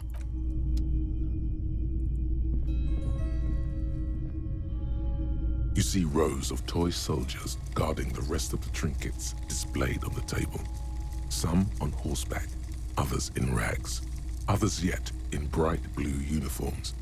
All are stern and unyielding in their duty. Try to find something pretty and cool here, then use it to win her back. Win her back? Yes. Buy something nice. A figurine. Okay, let's dig up a truly cool figurine in the box under the table. Why? What's this? A headless man riding a horse. A headless man wearing futuristic tracksuit trousers that say found. What's this? Oh, that's the Headless Phone Rider. Who? The Headless Phone Rider. It's an urban legend about a man who rides the streets of Revachol sporting a fawn tracksuit. As you see, he's missing his head. 50 cents. Bargain priced. I'll throw in the tiny cap too. I think he's looking for it, or something. That part of the story has many interpretations. Okay. Did I mention that this figurine is supposed to be lucky? Always carry it with you. He grins. So I definitely That need was to. a very smooth salesman's grin that almost comes off as earnest. The boomboxes on the shelf look well-loved and well-traveled. Chipped, dented. Oh, I'm running out They of time. stare at you with the Staring at one tiptoes. especially catches your eye. Boombox. Deep, this is you. Golden orange. Just make sure it works before you buy it. This, does this device come in handy for my police work? If police work means playing tapes, is the Harman Welshie W2. Is it all working? Absolutely. I've tested each one myself with That's all. Yeah, let's talk to him. It's not often that I see officers from the "What can I do for you?" His courtesy is not insincere, but he prefers being alone with his projector. Just Sorry, watching I feel like I'm him interrupting you. Oh no, not at all. Haven't had many Who customers. are your customers usually? All kinds of people I know what's come gonna through happen. here. Locals, travelers, people. As you can see, I have a wide selection of goods for everyone to choose from. Quite the collection. It keeps me entertained. He's well composed, but underneath it you sense psychedelic processes. See high? Bubbling. Okay, he definitely is high. A guarded man like him wouldn't tell you if you asked out loud.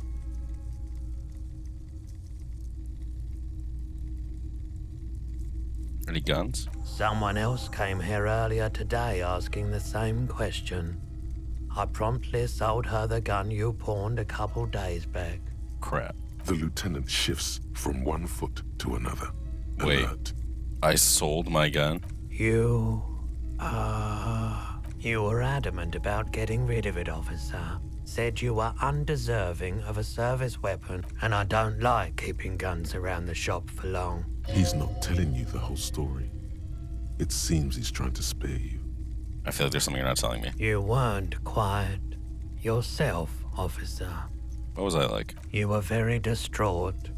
You said the gun was a threat to your life and that you can't trust yourself with it tonight.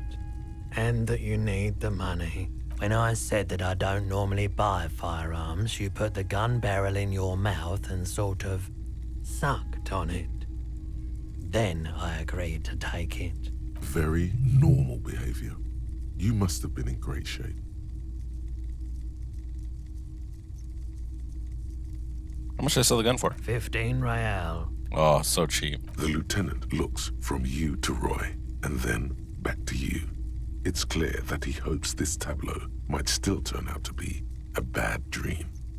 This has got to be the most. Wow. Yeah, thanks. There's pity there too, in case you didn't notice. Oh, God, I'm succeeding and this is still bad. Happens to the best of us, I guess. It certainly does, especially in Revachol. Was a buyer a policeman, too? She didn't seem like a policeman, although she kept referring to herself as a pig, which was odd. I found her interest in the gun a bit obsessive, but I was just happy to get rid of it, and of her.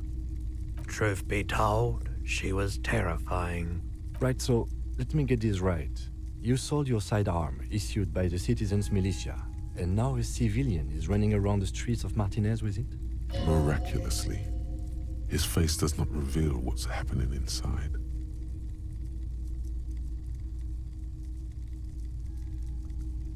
I don't like it either. What if she intends to commit a crime and blame it on the citizens' militia? You're right that she could cast aspersions on the force. We have to find her. Any ideas where I can find this buyer? My apologies, officer, but I have no idea where she was coming from or where she went.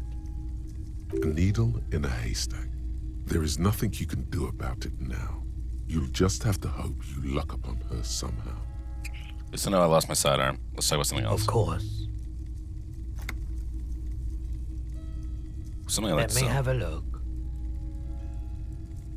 This, commemorative pin. Jean-Baptiste summer dinghy rates is 31. What a pleasant time that was. So, what do you want to know? Price? I can give you $3.20 for it. Okay, can you put it on hold? I promise I'd give the pin back. Sure, I can keep it behind the counter for a week, but only if you pawn it right now. All right, thanks. Sure thing. So, do you want to sell it? Wait. I just want to sell it. So, what do you want to know? A pin from 31 ought to be priced at $3.10, but I added another 10 cents. Sure. Sure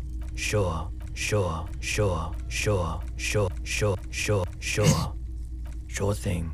So, It's in my do you pockets. anything else you're thinking of selling?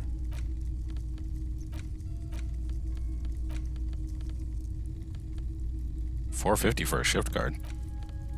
His handkerchief.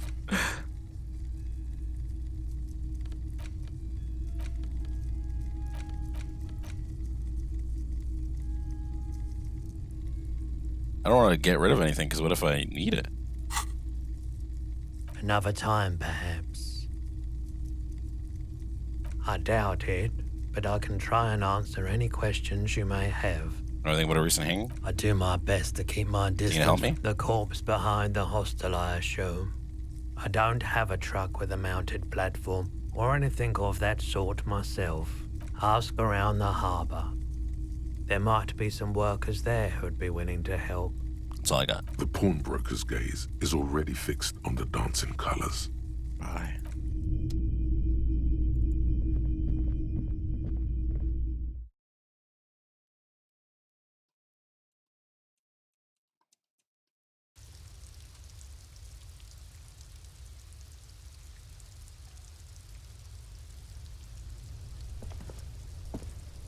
Yes?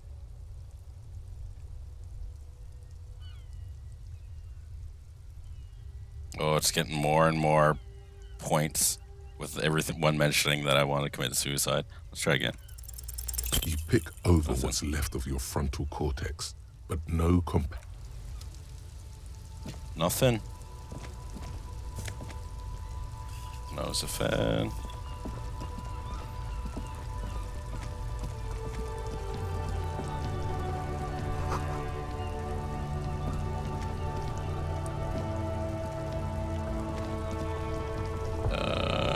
I guess that's like it.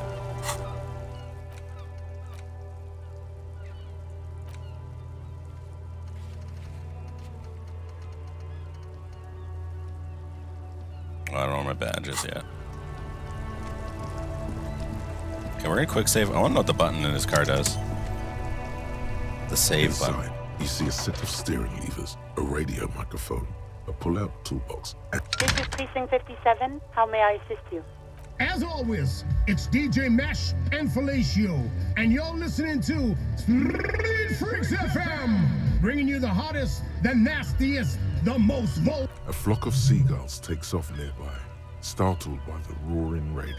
Right away, the lieutenant reaches into the cabin and turns off the radio. He's not looking at you as he says, Someone must have been messing with the radio, or maybe it picked up a random frequency. You wanted a prime line, right? He's still avoiding your gaze, and his ears glow red. Speed Freaks FM, huh? Oh, is that what it was called? He's trying hard to act surprised. Go for it. Turn the radio back on while it's still on the Speed Freaks FM. Pick up the radio again. Souped up motor carriage for one bad mama's boy. For the heavier foot and the freakier. God damn it. The lieutenant moves quickly as a viper as he switches off the radio and sets it on prime line. Then he turns to you. Look, it helps me to stay alert on long nights, okay? It's a method. I'm not some kind of speed freak or... He shakes his head, furiously staring at his feet. What about heavy of foot? You would be too if you had this motor carriage. He snaps half seriously. But seriously, let's quit joking around, all right? We have a case to investigate.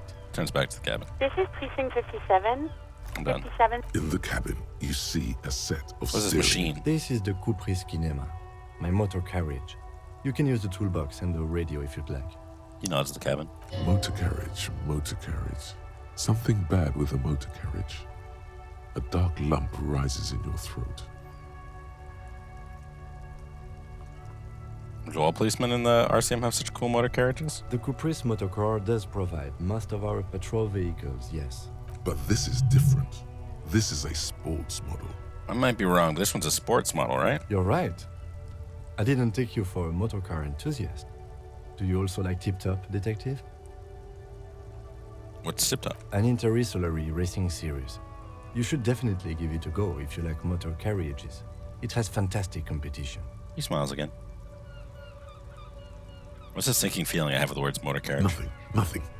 It's probably nothing. Forget I brought it up. Please proceed with the carefree lollygagging. Can we turn it on and drive somewhere? No, I'm afraid not. We have a murder case on our hands, remember? This must be what woke me up when you arrived in Martinez.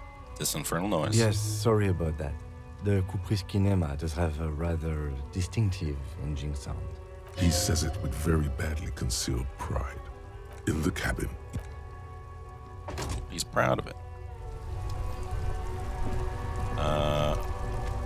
Yes, there was a truck that said the humanitarian stuff, Humanox. But where?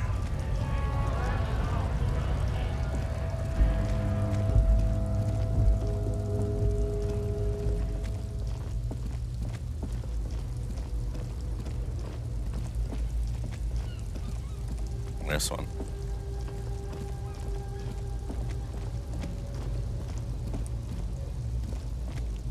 The woman still. Still doesn't give a fart.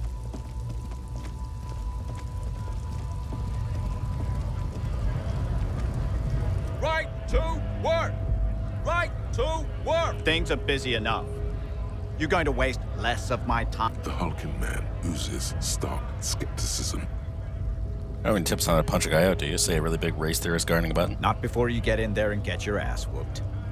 Learn by failure, I always. He might have some advice, but you got to at least try to fight Measurehead first. Return if you fail. I'm gonna leave now. I only have 2 health. I can't afford to lose.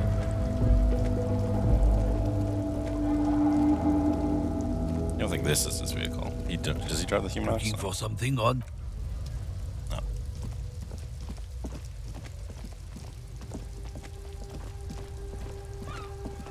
I can't believe it felt like springtime just a few days ago. It is not snow. Now it's turning into a kind of a... Well, that's all I can do today. Anything with Kumo? I don't think so.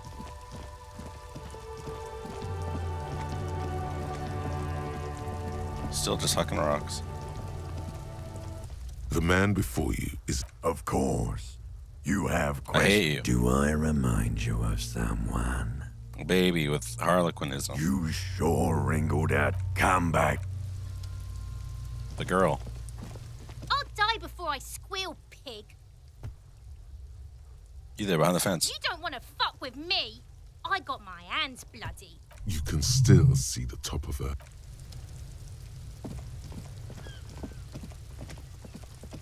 Kuno.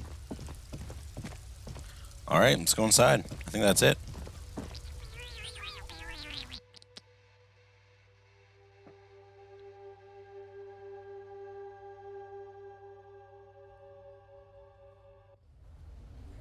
Oh, it's popping in here now.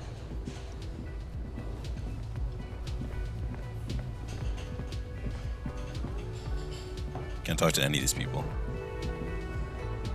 Cook's gone. Can I help you? Brother, I'm gonna sing karaoke here. Absolutely out of the question. Absolutely in the question. Some kind of superstar. The dog? They say the world isn't ready for a rock and roll cop. No one wants their state monopoly on violence to be mixed with celebrity worship. They claim to know it would be dangerous for detectives to rise to the ranks of demigods and have sexual encounters with barely legal cover girls. It would be insane, they say. To all this, you say, fuck off and die, in a cool voice. You people In a have cool no voice. idea how good these cops are gonna get. They're gonna crack 20 cases a day. In the future, cops will be like astrophysicists, or prime ministers, or prophets. And you're the first one.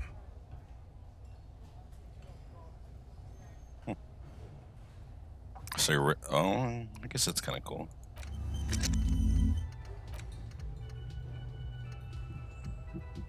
THC. Smoking that good thing.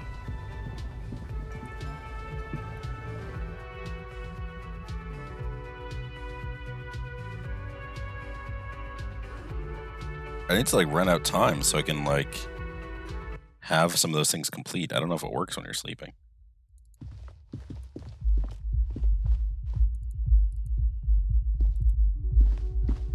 The door is...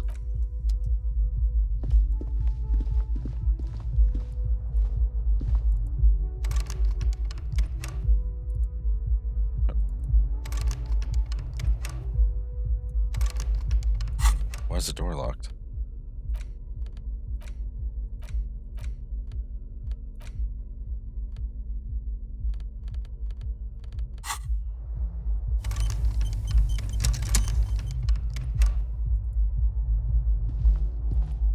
Why can't I go in my... Oh, because I didn't pay my rent. Frig.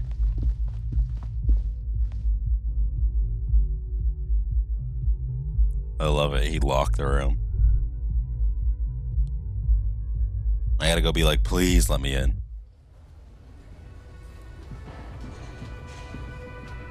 Can I help you?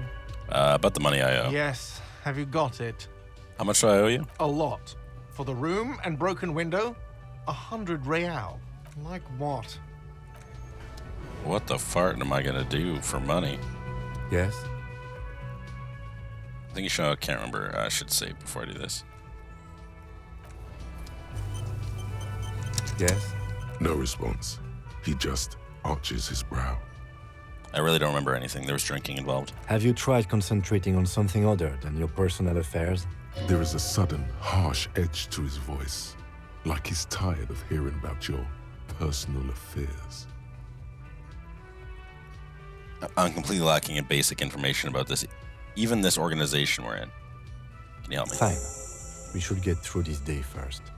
Off hours begin at 9 p.m. If you're still having trouble then, focus on other people's troubles, not your own. That is a relief. A moment passes. Well, it's past 9. So. Yes? What do you want to know? Good.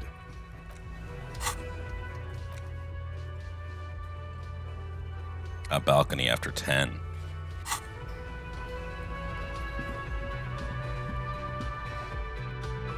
River Shoal is supposed to River Shoal.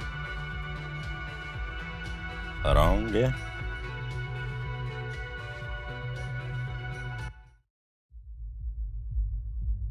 Something's swirling around my head. I don't know why or what, but something is swirling.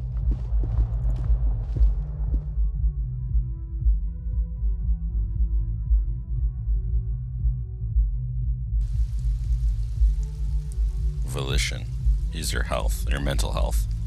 I need to figure out what my physical health is, because it's pretty bad. Alright, time. Pass. Oh, I can read my notes. It's the ledger you found in the trash. A cabbage of papers hanging from the board. Read a case file. It takes about half an hour to piece one together. Insolvable case. AKA Leslie I don't actually want to know, always, to be honest. The only way for Leslie to stop flash, you would think that. Luckily, since you're watching this, you can just pause and read it. Threatening, fine. It's plain to see from the files that you set good. You're learning. If the files are to be trusted, that's all. He must have it confused. In the process, he came at us and at us. Ew. Can't get out of his apartment. an invalid, which is also why the officer responsible breakthrough narrowly escapes a disciplinary hearing. Not much is...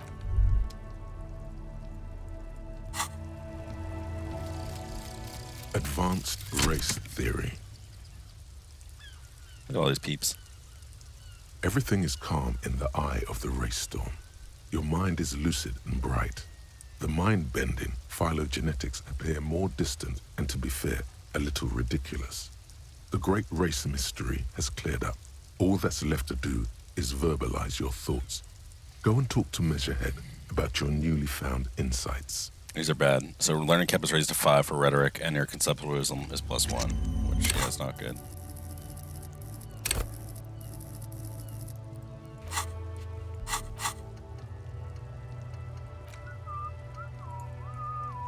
It would cost skill points, where sucks. We should think about calling it a day, maybe. The nights are still miserably cold this time of year. I haven't paid the cafeteria manager for damages yet. You should take care of that, then. I don't have money. Let's talk to him anyway. An officer of the RCM shouldn't be sleeping in the streets. We'll figure something out. Though he finds this situation frustrating, he is doing his best to not make you feel any worse than you already do. Yes? No response. Have you tried? There is a sudden, harsh... Fine. We should get through this day first. Off hour, not a fan. It's just the nature of lieutenancy. The RCM deploys a self-styled structure called the Decomptage as its chain of command.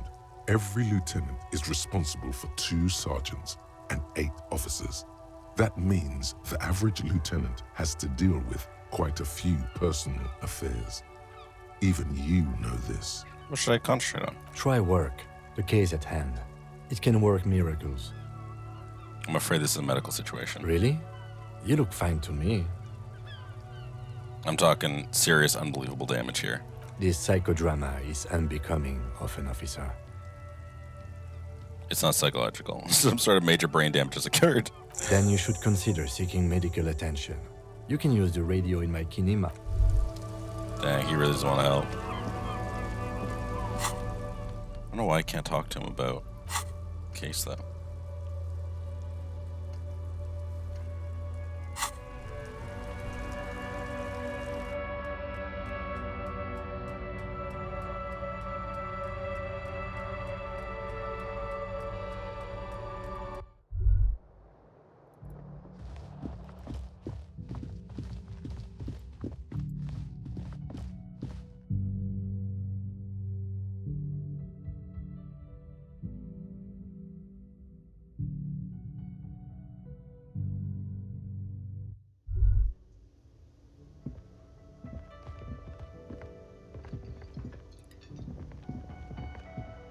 Can I help you? The money. Yes. Have you got it? I'm wondering if we can get some sort of Does arrangement. that arrangement include you paying me what we already agreed you owe me? It's cold out. I'll freeze to death because I'm losing this stupid money game. Game? Everything is just a game to you, isn't it? This conversation isn't going anywhere, is it? Not until you bring me the money. Okay. I might have something in my motor carriage we can use when you're done here. I really didn't want to resort to this. The man is thinking. Oh, Lieutenant, we're done here. Yes. Have you... Does that arrangement include you paying me what we already... What about what I have been through, huh? You're not the goddamn protagonist of this story. I am. This is my hostel cafeteria, and I need my money. I saw my key, you know. Good luck trying to use it. He taps his foot against the metal box and sold it back at the counter. Draconian measures. All the locks have an electronic component. They have to be unlocked down here with a master key before your guest key will open the lock. I'll find a way and I'll break the door down. Oh, wonderful. Try to do that. I'll have to call you an ambulance. Not until you... Okay. I really... Oh, Lieutenant. There's one more option. We're done here. Yes. Does that arrangement include you paying me what we already agreed? Yeah, like him. I understand your predicament as the manager. However... He adjusts his glasses. I feel I must remind you that we are here to conduct an important investigation that also affects your business. forgive me for saying this, but your colleague seems more committed to drinking, and... He stops mid-sentence. I mean no offense. It's really nothing personal. I just have to protect the interests of this establishment. All right. Not until... Okay. I really... Oh, Lieutenant. To this carriage. To the motor carriage. I already have all the tools out of there that I'm aware of, so... Unless it's a blanket and I'm going to sleep in the car.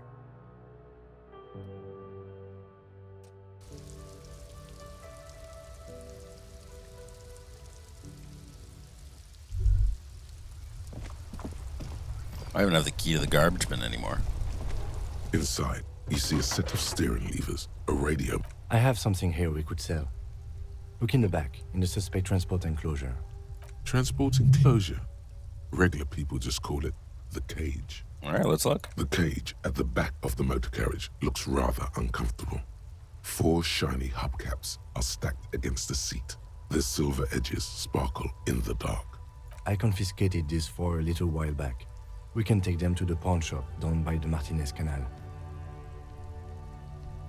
What do you mean you confiscated them? A couple of weeks ago, I stopped a young man for going slower than the speed of traffic.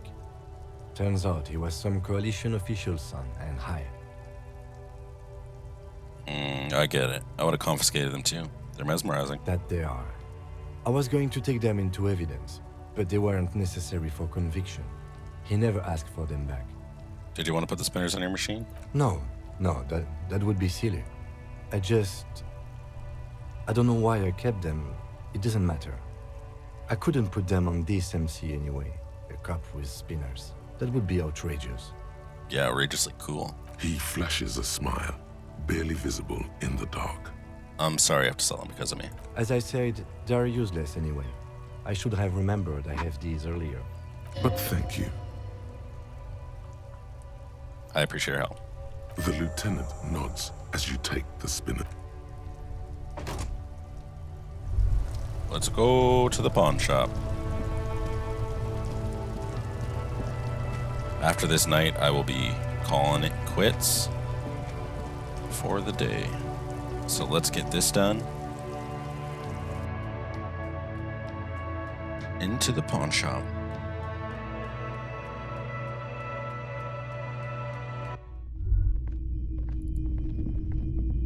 Greetings on this fine night.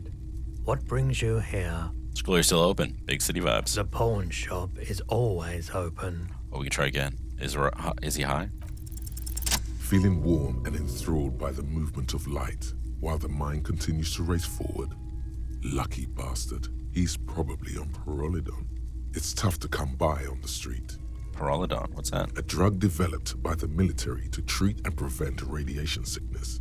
It has psychedelic side effects, and it makes your eyes turn yellow.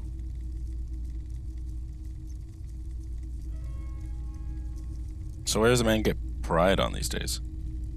How would I know? There's a note of indignation in his voice. Interesting. Those triangle patches on his vest, you have a feeling they mean something, like they're similar to the halogen rectangle on your jacket. What's the triangles on your vest? I was with the Emergency Relief Brigade. You know, after the People's Pile disaster. He coughs as if to mark his words. Had to take Parolidon for radiation sickness. That's what you were hinting at just now, wasn't it? He's taken it for mental and emotional, not physical pain these days. Must've been tough, radioactive cleanup. There's a reason why everyone's tried to forget any of it ever happened, and why no one has tried to repair or replace the pile. So much disappointment, and early deaths. Cancer mostly. And we knew all that was coming even as we were cleaning up as best we could. Whose fault was it that the generator failed? No one's. Everyone's. He sighs and shakes his head. So much bitterness. A bunch of poor people built themselves a primitive nuclear reactor, hoping for the best. What do you think is going to happen? How'd you end up running a pawn shop? The cleanup happened 15 years ago. I was young then. Later, my second aunt died. Left me this shack and all the assorted junk in it. So I came to Martinez. People told me don't go there. It's a shithole. I said, people, we just had a nuclear pile meltdown. I'm gonna get as far away from Forburg as I can. Still in the same city, but... People's Pile, what is that? A bad idea. Some poor leftist built a particle decay generator in hopes of bringing affordable electricity to underserved communities. It malfunctioned. Radioactive waste everywhere. Probably some of it in you, too. Tell me about this emergency relief brigade you were part of. We were an all-volunteer force. Self-organized. Tried to help the fire brigades contain the spill. On the patch, gamma radiation lines crossed with a red drop of blood. I lived by the river since I was a small boy. The Esperance. Didn't have the art to let it all go to shit without trying to do something to help out. There wasn't much the volunteer force could do, however. We wasted years in the river mud. Years getting sick. He looks at the sparring light and stops. Thank you for telling me. I like the theory more than the story. Outward movement, not vortices. Yeah, you gotta get in on those vortices, my man. You share with me? Have you tried it before? It's almost like he's worried for you. The lieutenant steps away, pretending to admire some of the knickknacks on display. Looks like he doesn't want to get involved. Go ahead then, he thinks. As long as you can walk straight, I don't care. I haven't, but don't worry, I can take it. If you say so. Here you go, man. He presents a large cap-shaped object in the palm of his hand. Very odd looking. Do I want to be a drug addict? I want to be a superstar. Hell yeah, take it. Of course. There's something I'd like to say. Yes, we'd like to sell these hubcaps. The lieutenant steps in and hands him the spinners. Roy takes the hubcaps from the lieutenant and inspects them.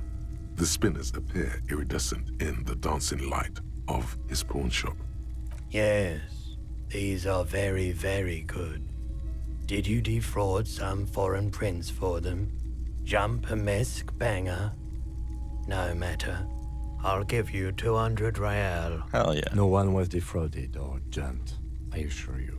The lieutenant explains as the pawnbroker opens a cash register and counts the cash. Of course. I meant no offense. 200 real for you, officer. Delightful doing business with you. Do come again. Thank you. He takes the cash and turns to Here's you. the 100 real you need for your bill. Do not waste it. The rest goes in his pocket. The windfall is a small consolation. Anything else you're thinking of selling? I have this fascinating photo of a corpse here. Oh, no.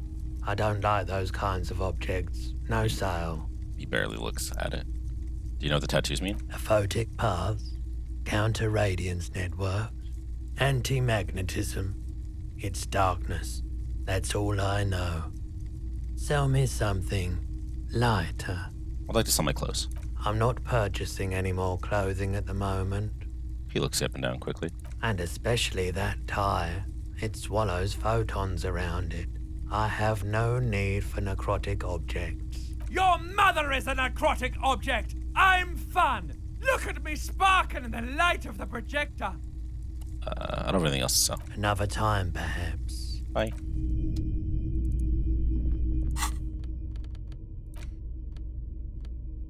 +1 psyche, -1 health. Nice. That's pretty handy though.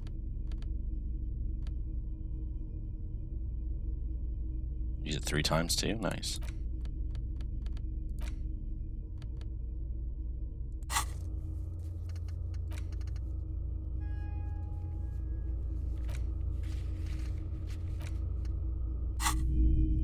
Yeah, let's go pay for our room.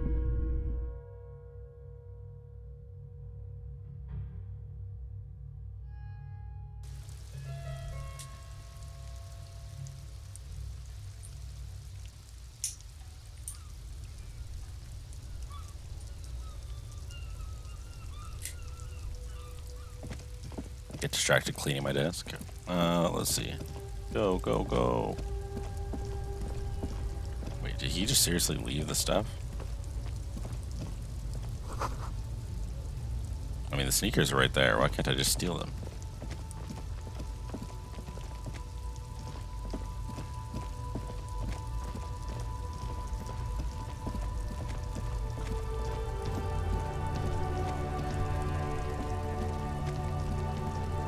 Gardner spent all day on that chair. She's like, I'm starving.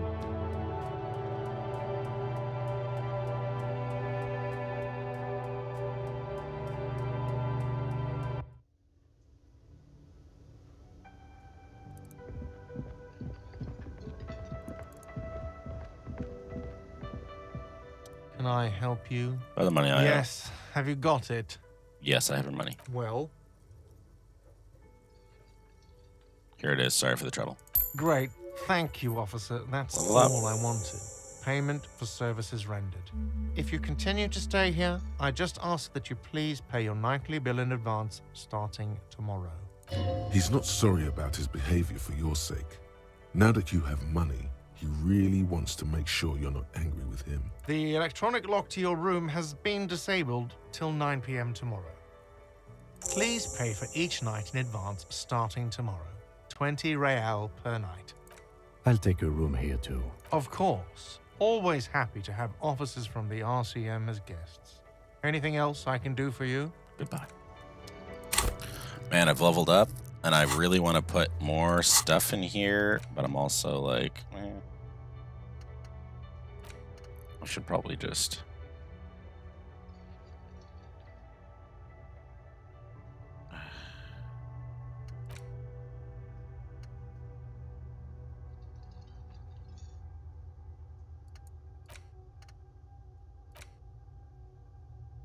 My logic is a -2.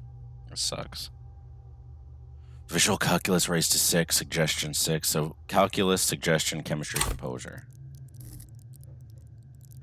So there's that one. Calculus isn't even close. I already don't remember what the other ones were. So that one's at 5. Chemistry's fine. Suggestion, chemistry. Yeah. And suggestion. So this is the only one that's actually close. I can probably remove Hobocop. God, it sucks. For 1 point. That will be lost forever.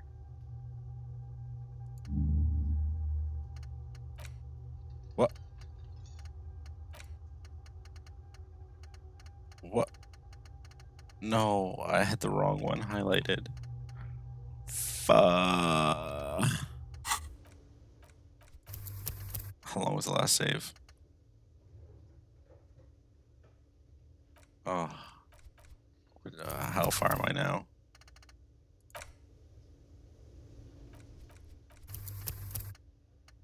Oh, 20 minutes. So it was... Okay, it's just going... Oh, what was it even?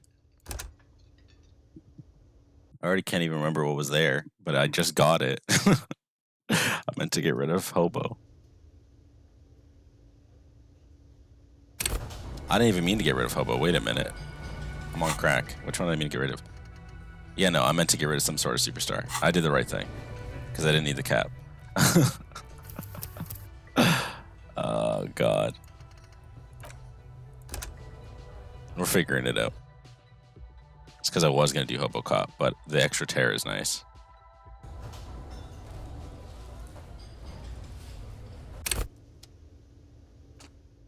Right? Is that really what I want to do?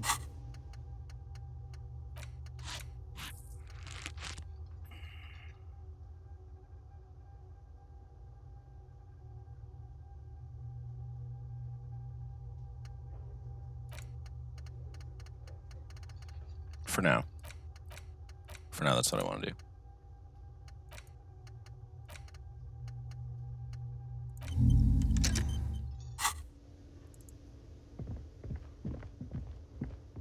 When I see this other one, I might change my mind, but who knows?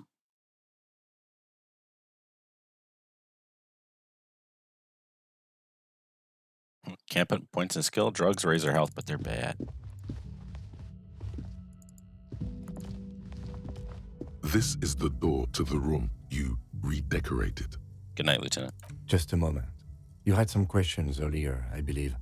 And besides, We should discuss our progress on the investigation. Let's go out to the balcony. All right.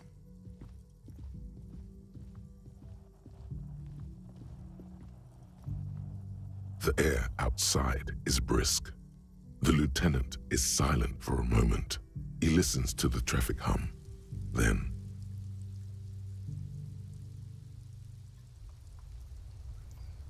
I don't know why that took so long. The voice being before was weird, but that's fine. Where shall we begin? We should talk about the investigation, first and foremost. But I also remember you wanting to discuss the RCM? Didn't know you smoke, Kim. I have a cigarette every night when I go over my notes. It's something of a ritual. oh man, he looks so devastatingly cool with that cigarette. How'd you get so cool, Kim? You mean this? This isn't cool. It's an unnecessary trial of will and unhealthy. He flicks the ash. Keeping the habit within the parameters he's given himself takes a lot of focus. It would be easy to simply quit. Yet, were he to quit, he would lose the cool factor. This man relishes his cool quite a bit below it all. I don't know why the music is so loud. Music. I think I want to pick up smoking. You have any more cigarettes? I apologize, but I only brought one with me. I have exactly one cigarette every night while going over my notes. Right then, the debrief. Yes. It's been a long and eventful day. How do you think today went? Well, we inspected the victim's body, so that's good. It was not easily approachable in that state, but we did it. Our inspection could have been more thorough, as it always can, but we have some leads we can follow up on. Then you shot him in the chest, which wasn't ideal, and we still have to get him down from the tree. Still can't believe I missed that shot. Being sober tends to help with precision. But moving on to the interviews, we weren't able to find the union leader, Everard Clare, much less interview him. So that's on the to-do list for tomorrow. We didn't talk to the Wild Pines rep. We really must do that tomorrow. Above all, though, today was exhausting. What's with all the running? You run a lot. Is that a standard Precinct 41 practice?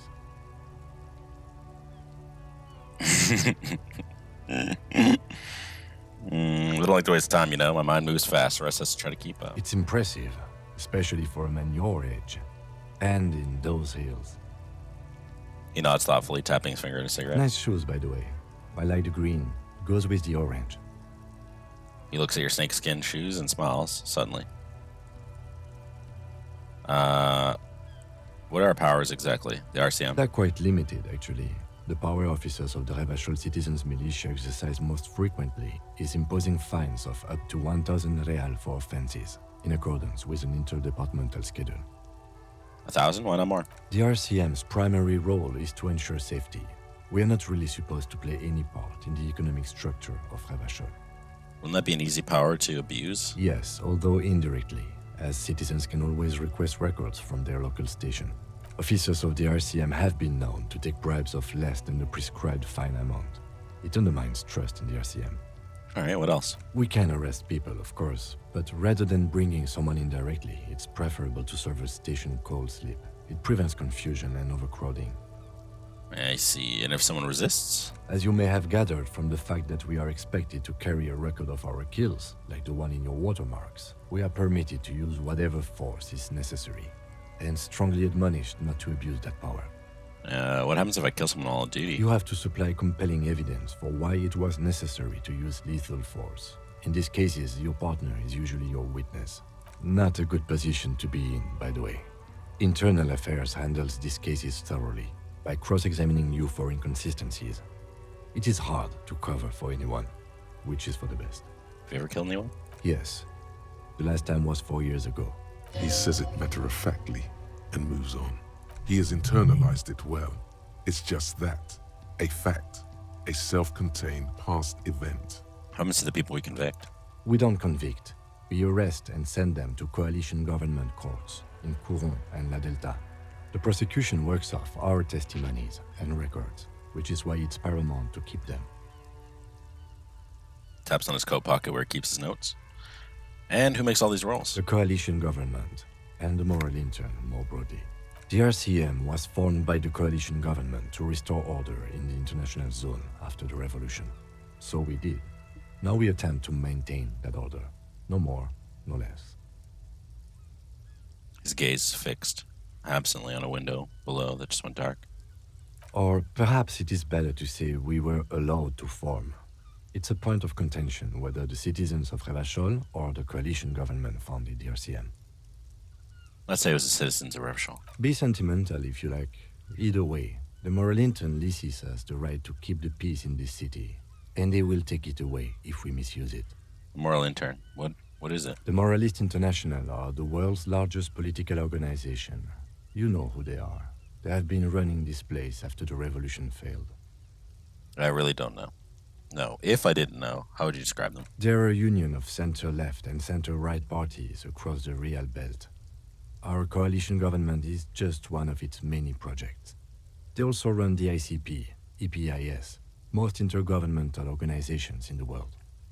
What is their symbol? Interesting question. It's a blue forget-me-not. Their motto is love, compassion, self-discipline. I think you can gauge what they want you to think of them from that. Something ominous. Something like the dark blue, serious color of the early night sky above. What do you think of them? The Moralintern are a fact. I try not to have opinions on facts until they change. And it doesn't look like that's about to happen. It is more than that. There's some kind of affection in him. You liked the moral intern? Yes, I did, when I was younger. In my 20s, I considered myself a moralist. A blue forget-me-not, a piece of the sky. They're not all that bad, but the years have changed that. I don't know what I believe in now. No, I believe in the RCM. That's enough for me. I have an opinion on the moral intern. Do you?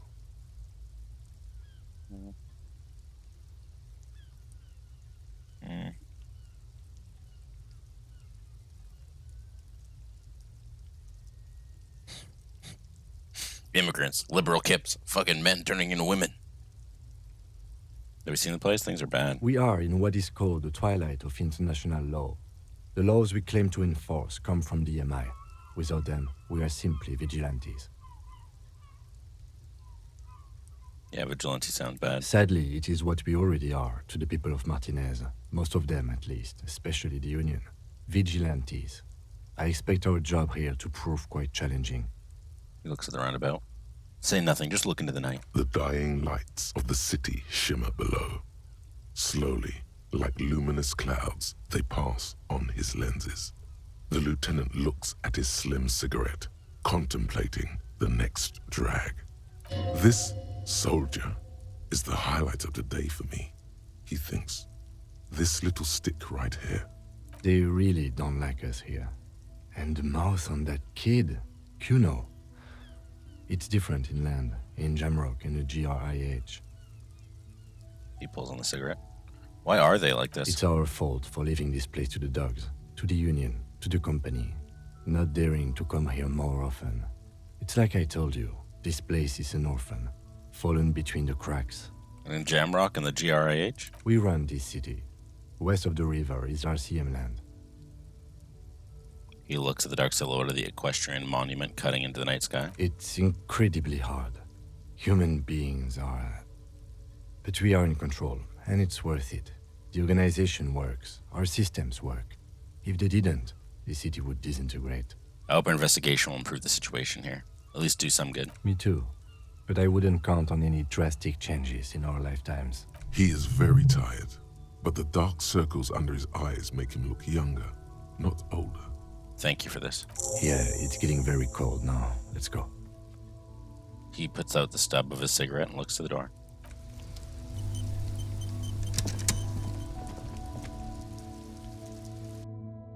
Endurance. That's where I gotta put my next point.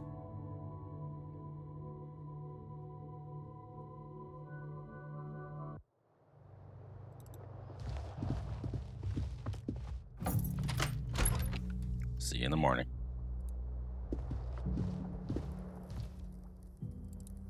Bye.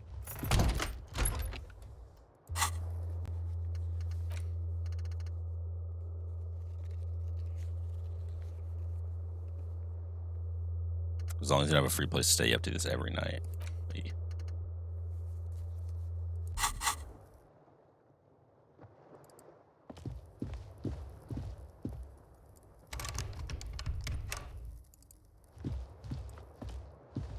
The fan is spinning. On the fan. The blades come squeaking to a halt. On the light The bulb. lights are on. On the light bulb. The lights are off. The lights. The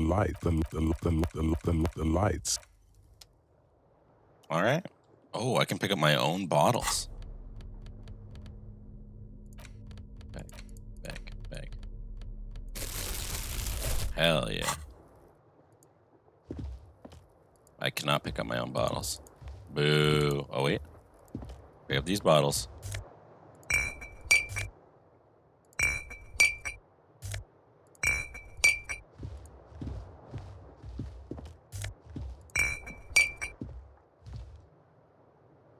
Oh, look at all these bottles.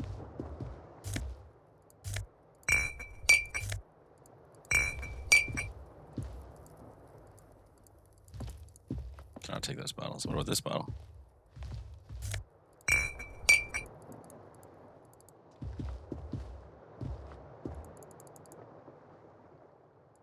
The bed is cold. And How long do I have for this one? 47 minutes. Stupid. Pushing buttons like a dumb bum. Yeah, I'll probably pass out by then. the So I bed guess is we'll call it cold bed. and not particularly inviting, but it's yours. Crawl in. The sheets look awful. Oh, I should probably save. I gotta remember to save more often. My God. The bed is Crawl cold. in. The sheets feel at once coarse and clammy against your skin. The bed sags beneath your weight as you stretch out and finally close your eyes. And then sleep doesn't come. Perfect. Didn't want to sleep anyways. Again, not subtitle friendly. And then sleep doesn't come. Why? Maybe it's the bed's fault. Roll over to the other side? It's a little better. Colors, scenes, and half-formed phrases still litter your mind. Part of you is still trying to solve the case, isn't it? Who killed him? Something to do with, what was it that the lieutenant said? Union? And it's gone again. Your thoughts lost between the slowing brain waves. Sleep. Your breathing steadies. A great silence washes over you until your eyelids twitch in your sleep and images start forming. Dreaming.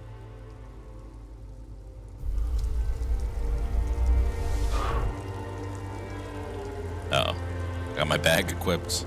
Any cans?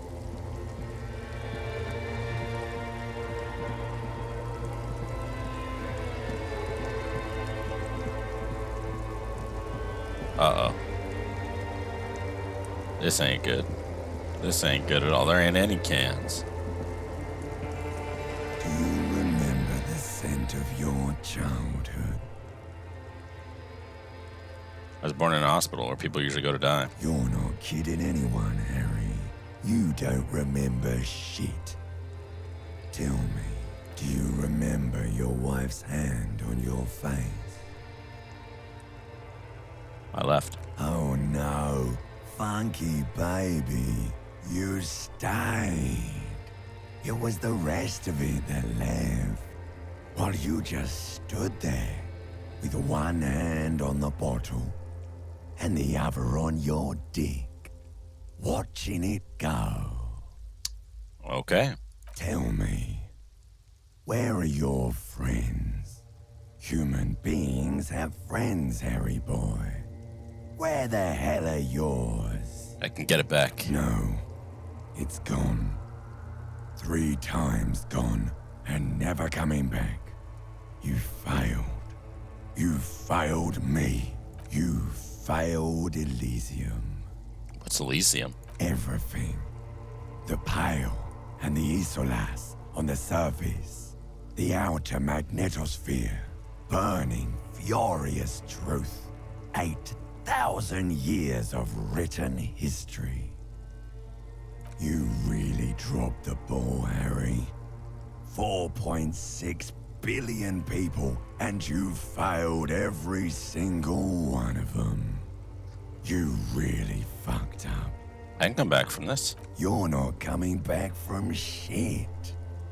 Thrashing around in that high conductivity state of yours, bumping into things and acting like a clown? Who are you kidding? I'm trying to solve this case. You're trying to what? I can't hear you. This is just a word dream now. Jumbled up garbage. The pictures are gone. The bed rises to meet you. A thin, sleep-like state. More glass than velvet, grinding in your head. So something is wrong. Sleep shouldn't be this bad, this dry, this unnourishing. There's something wrong with your thoughts. Some kind of new type of hangover. God, there's another type? Oh yes, party boy, and it's worse than the one before. Just think of the shit you saw. Here it comes too, so soon already. A silent alarm goes off in your head like clockwork, barely let you sleep at all. Time to get those clothes on, Harry. Well, we definitely know my name is Harry. Time to go to work in the shit factory.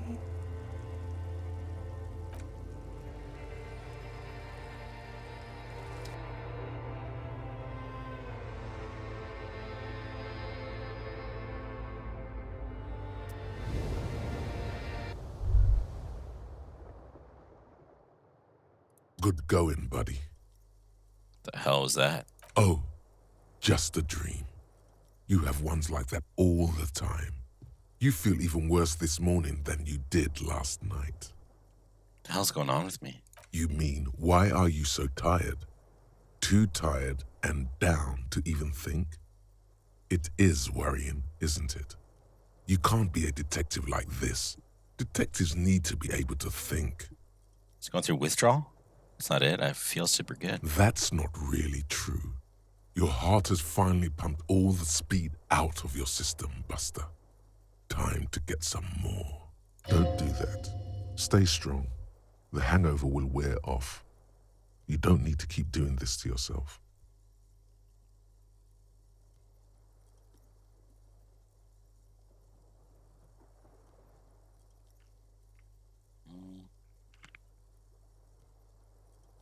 No, I can take this. Are you sure?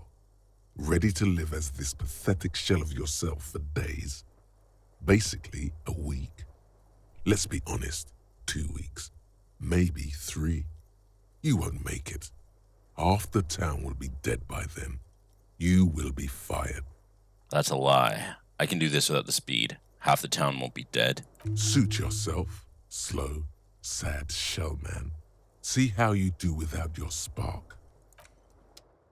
Bam. Day 2. Oh my god, his head follows the mouse? I had no clue.